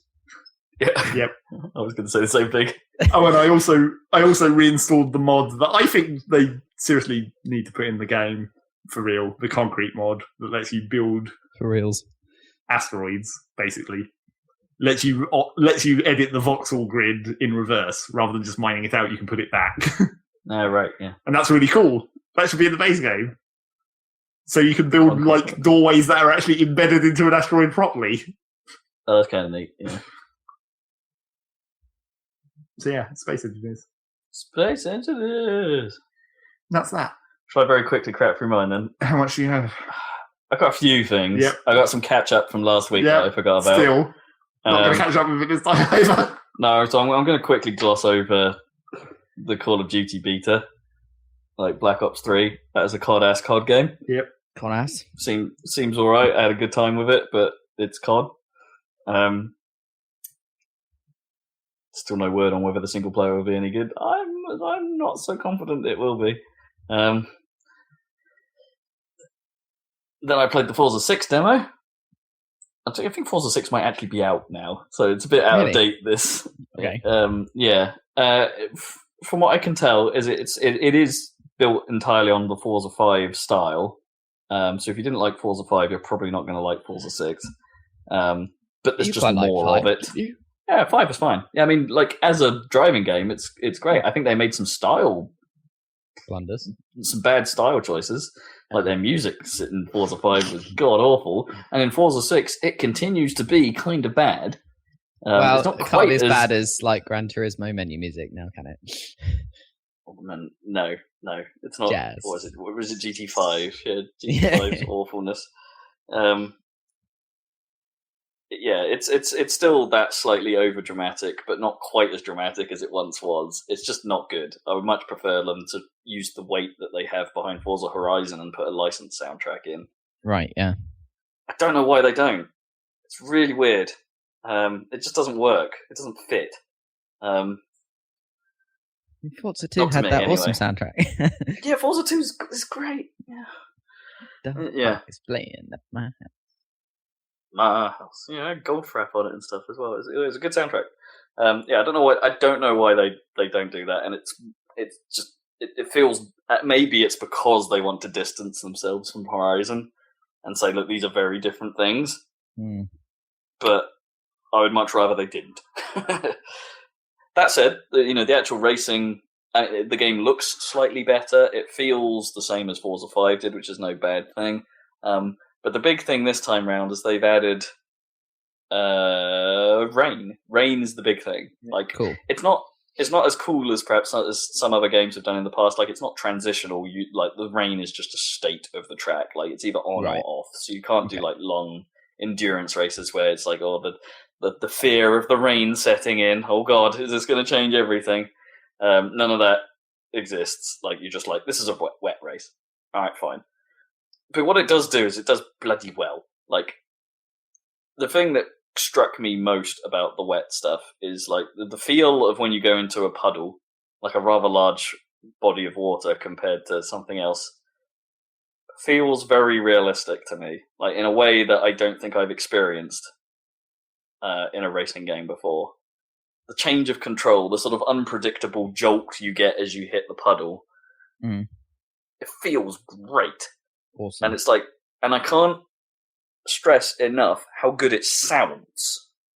Like, this sounds like a weird thing to sort of bring up, but given that we had the conversation not that long ago about how cars sound going through water in regards to Dirt Rally, play the Forza 6 rain bit. That is how it should sound. It is fantastic. Like, unbelievably good. Awesome. Pushing things forward. Finally someone gets wet sound right. The important question about Forza 6 is, are the spectators still 2D polygons? I haven't seen any. Damn it. And that's the other weird thing. Like, people have been saying that in some of the races where you've turned like simulation fuel and tyre wear on and stuff. When you go to the pit, there's no one there. Well, that's like lazy. Yeah, exactly. They should have done that. It's because I think GT have done that in the past. There are elements of the game where it's like, yes, this is a step forward, and yes, it's Forza being what Forza should be after like perhaps the content loss of 5 because of moving to the new engine and stuff like that. Forza 6 is as big as a Forza game feels like it should be, but there are still these weird holes where it's like, perhaps they should push this a little more. Perhaps they should be doing this stuff by now, rather than just being, this is what the game probably should have been in Forza 5. But, it's a Forza game. Like, it's going to be good, regardless. It looks the bomb. Still runs at 60, which is nice. With weird 30 frames per second other animations going on, but, Still, it's the same engine. It's the, Cool. I had a good time with the demo. I recommend everyone should try it. Sounds encouraging.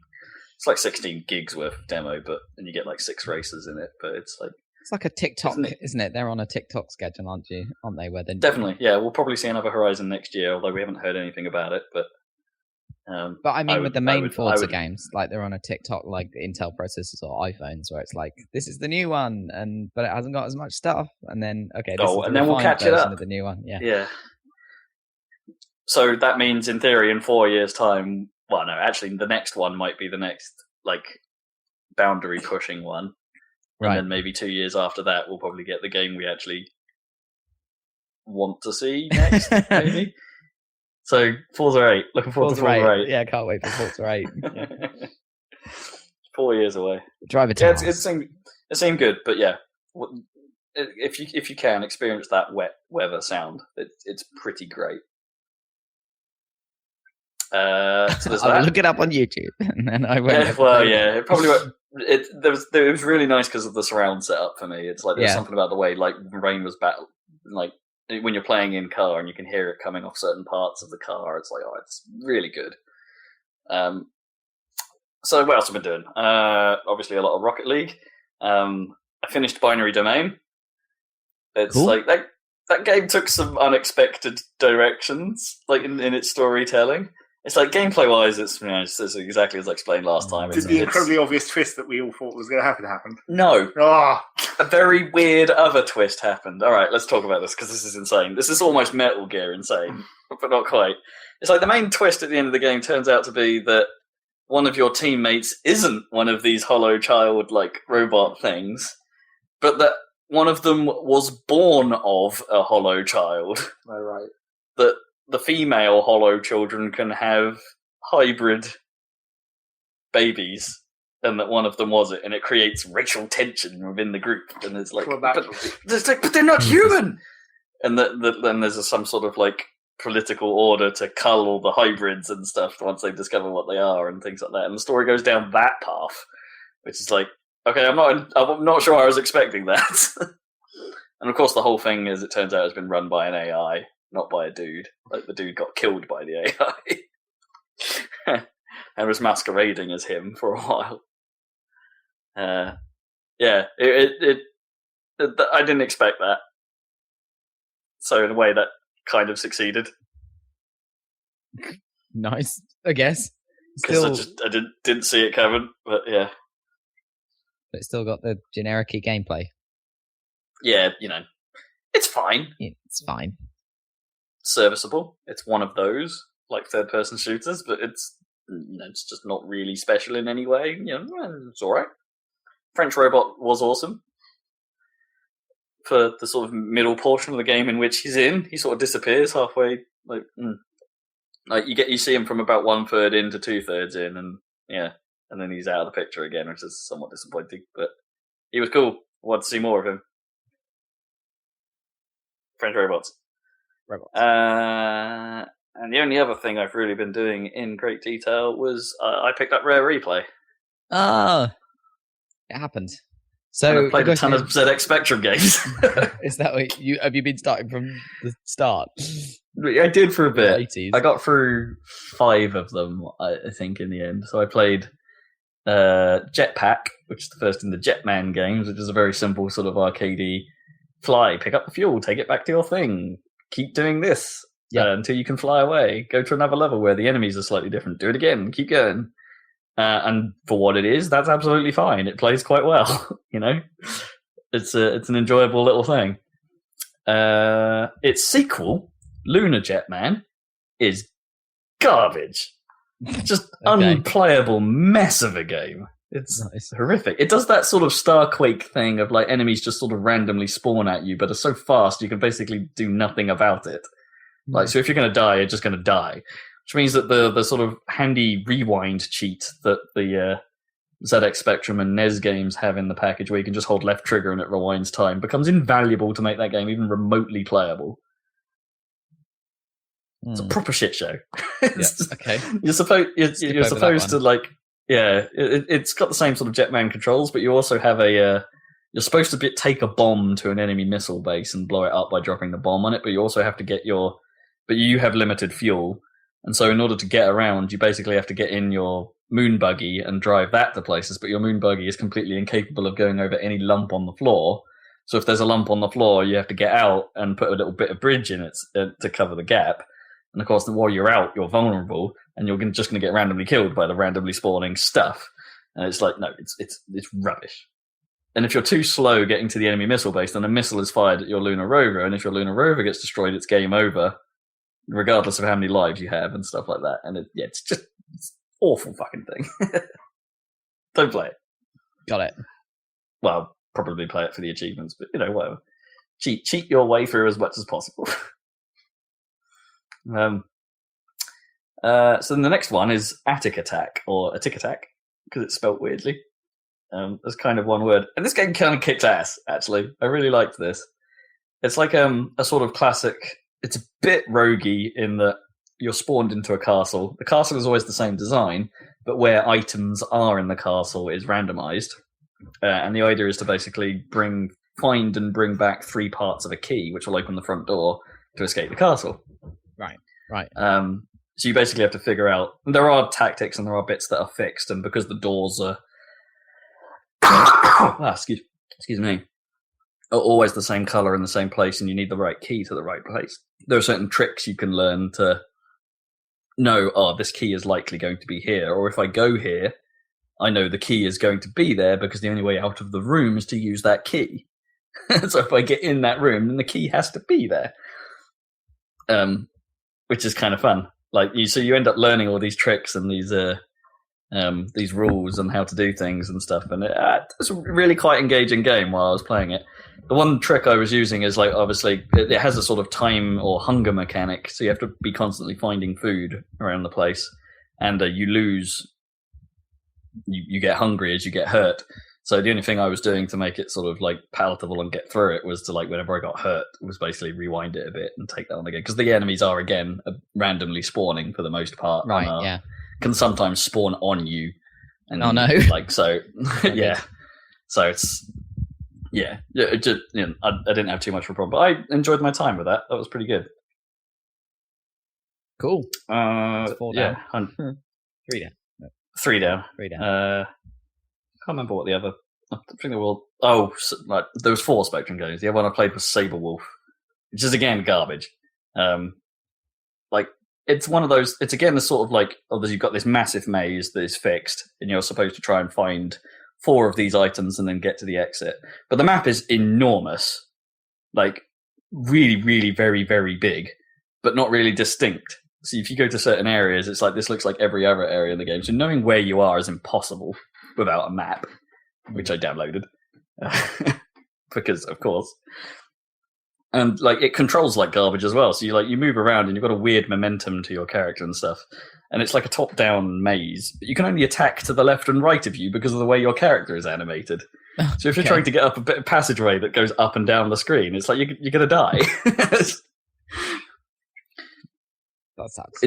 It's terrible. So once again, turn all the cheats on and play it just to get through it. Good. Yeah. And the only other really thing I've been toying with was Slalom, which was an NES game, which is a little bit like those sort of old 3D races at the time, where stuff is being simulated coming towards you, and you just have to kind of dodge it. And it's kind of fine, and it would be absolutely fine, but it is ruined by the addition of other skiers that behave totally randomly. And the game is super fast, so actually doing the run well is really difficult on its own. But then when you introduce this random element of other skiers on the on the path that can sort of, some of them will purposefully get in your way, others will move randomly, others will just drive in a straight line, and it ruins it. It totally ruins that game, this random element, because it's too hard as it begins, and it's this element is just unpredictable. So again, judicious use of the rewind is your friend. Go straight for the rewind. Yeah. Yeah. So Slalom is middling, unfortunately. And then after dealing with all that, I skipped all the other Spectrum games and so on. I haven't played any of the other stuff on it, because at this point it was just I need to get my head a little bit out of retro, and I've started playing Banjo-Kazooie. It's a little less retro. Well, why not? You don't have to go all retro. Although, I mean, that is retro, but you'd have to go full retro. Yeah. It's N64, like the first Banjo-Kazooie, so not Nuts and Bolts or Tui or something, which I have mostly played before. I never completed back in the N64 days, but I never completed the first one. So I'm going to do that. I'm going to play through. I'm a little way into it. It's the not quite Mario collectathon that it always used to be. Like you basically just have to pick up everything. That is that game. Collect everything. Figure out how to collect everything. And it's pretty good. Still holds up. I'm still enjoying it. It's cool. Yeah, I think it's all right. It's a little simplistic, but I think it's fine. It's like thematically, it's all over the place. Right. Because it's like, why am I picking up musical notes? Like, the music. Like, why is there a shaman in this? And it's like, no reason. There just is. Okay then. You just kind of have to go with it. I'll just accept. It doesn't make doesn't make any sense, but everything has a point and it's well explained. So whatever. Well, what they do is explained. Why they are what they are is never explained. But who cares? It's fine. It's all probably true of Mario as well, I guess. Yeah, exactly. Mario 64. It just is what it is. And that's me. I'm done. Coolio. Well, I think that's going to be it for the Saladcast, given we're out of time. Indeed. Stay tuned for videos, etc. I don't know what's coming up. Next will be Dank Souls. Dank Souls, right. Enjoy the Dank Souls video, and we'll catch you next time for more crazy Saladcast action. Whoop, whoop, whoop, whoop. Bye. I actually have to wedge myself out of this chair. Hang on. Hey. Oh, come on, legs. Oh, we got to sign off from Zach. No, I was waiting for you to get up. All right. Bye.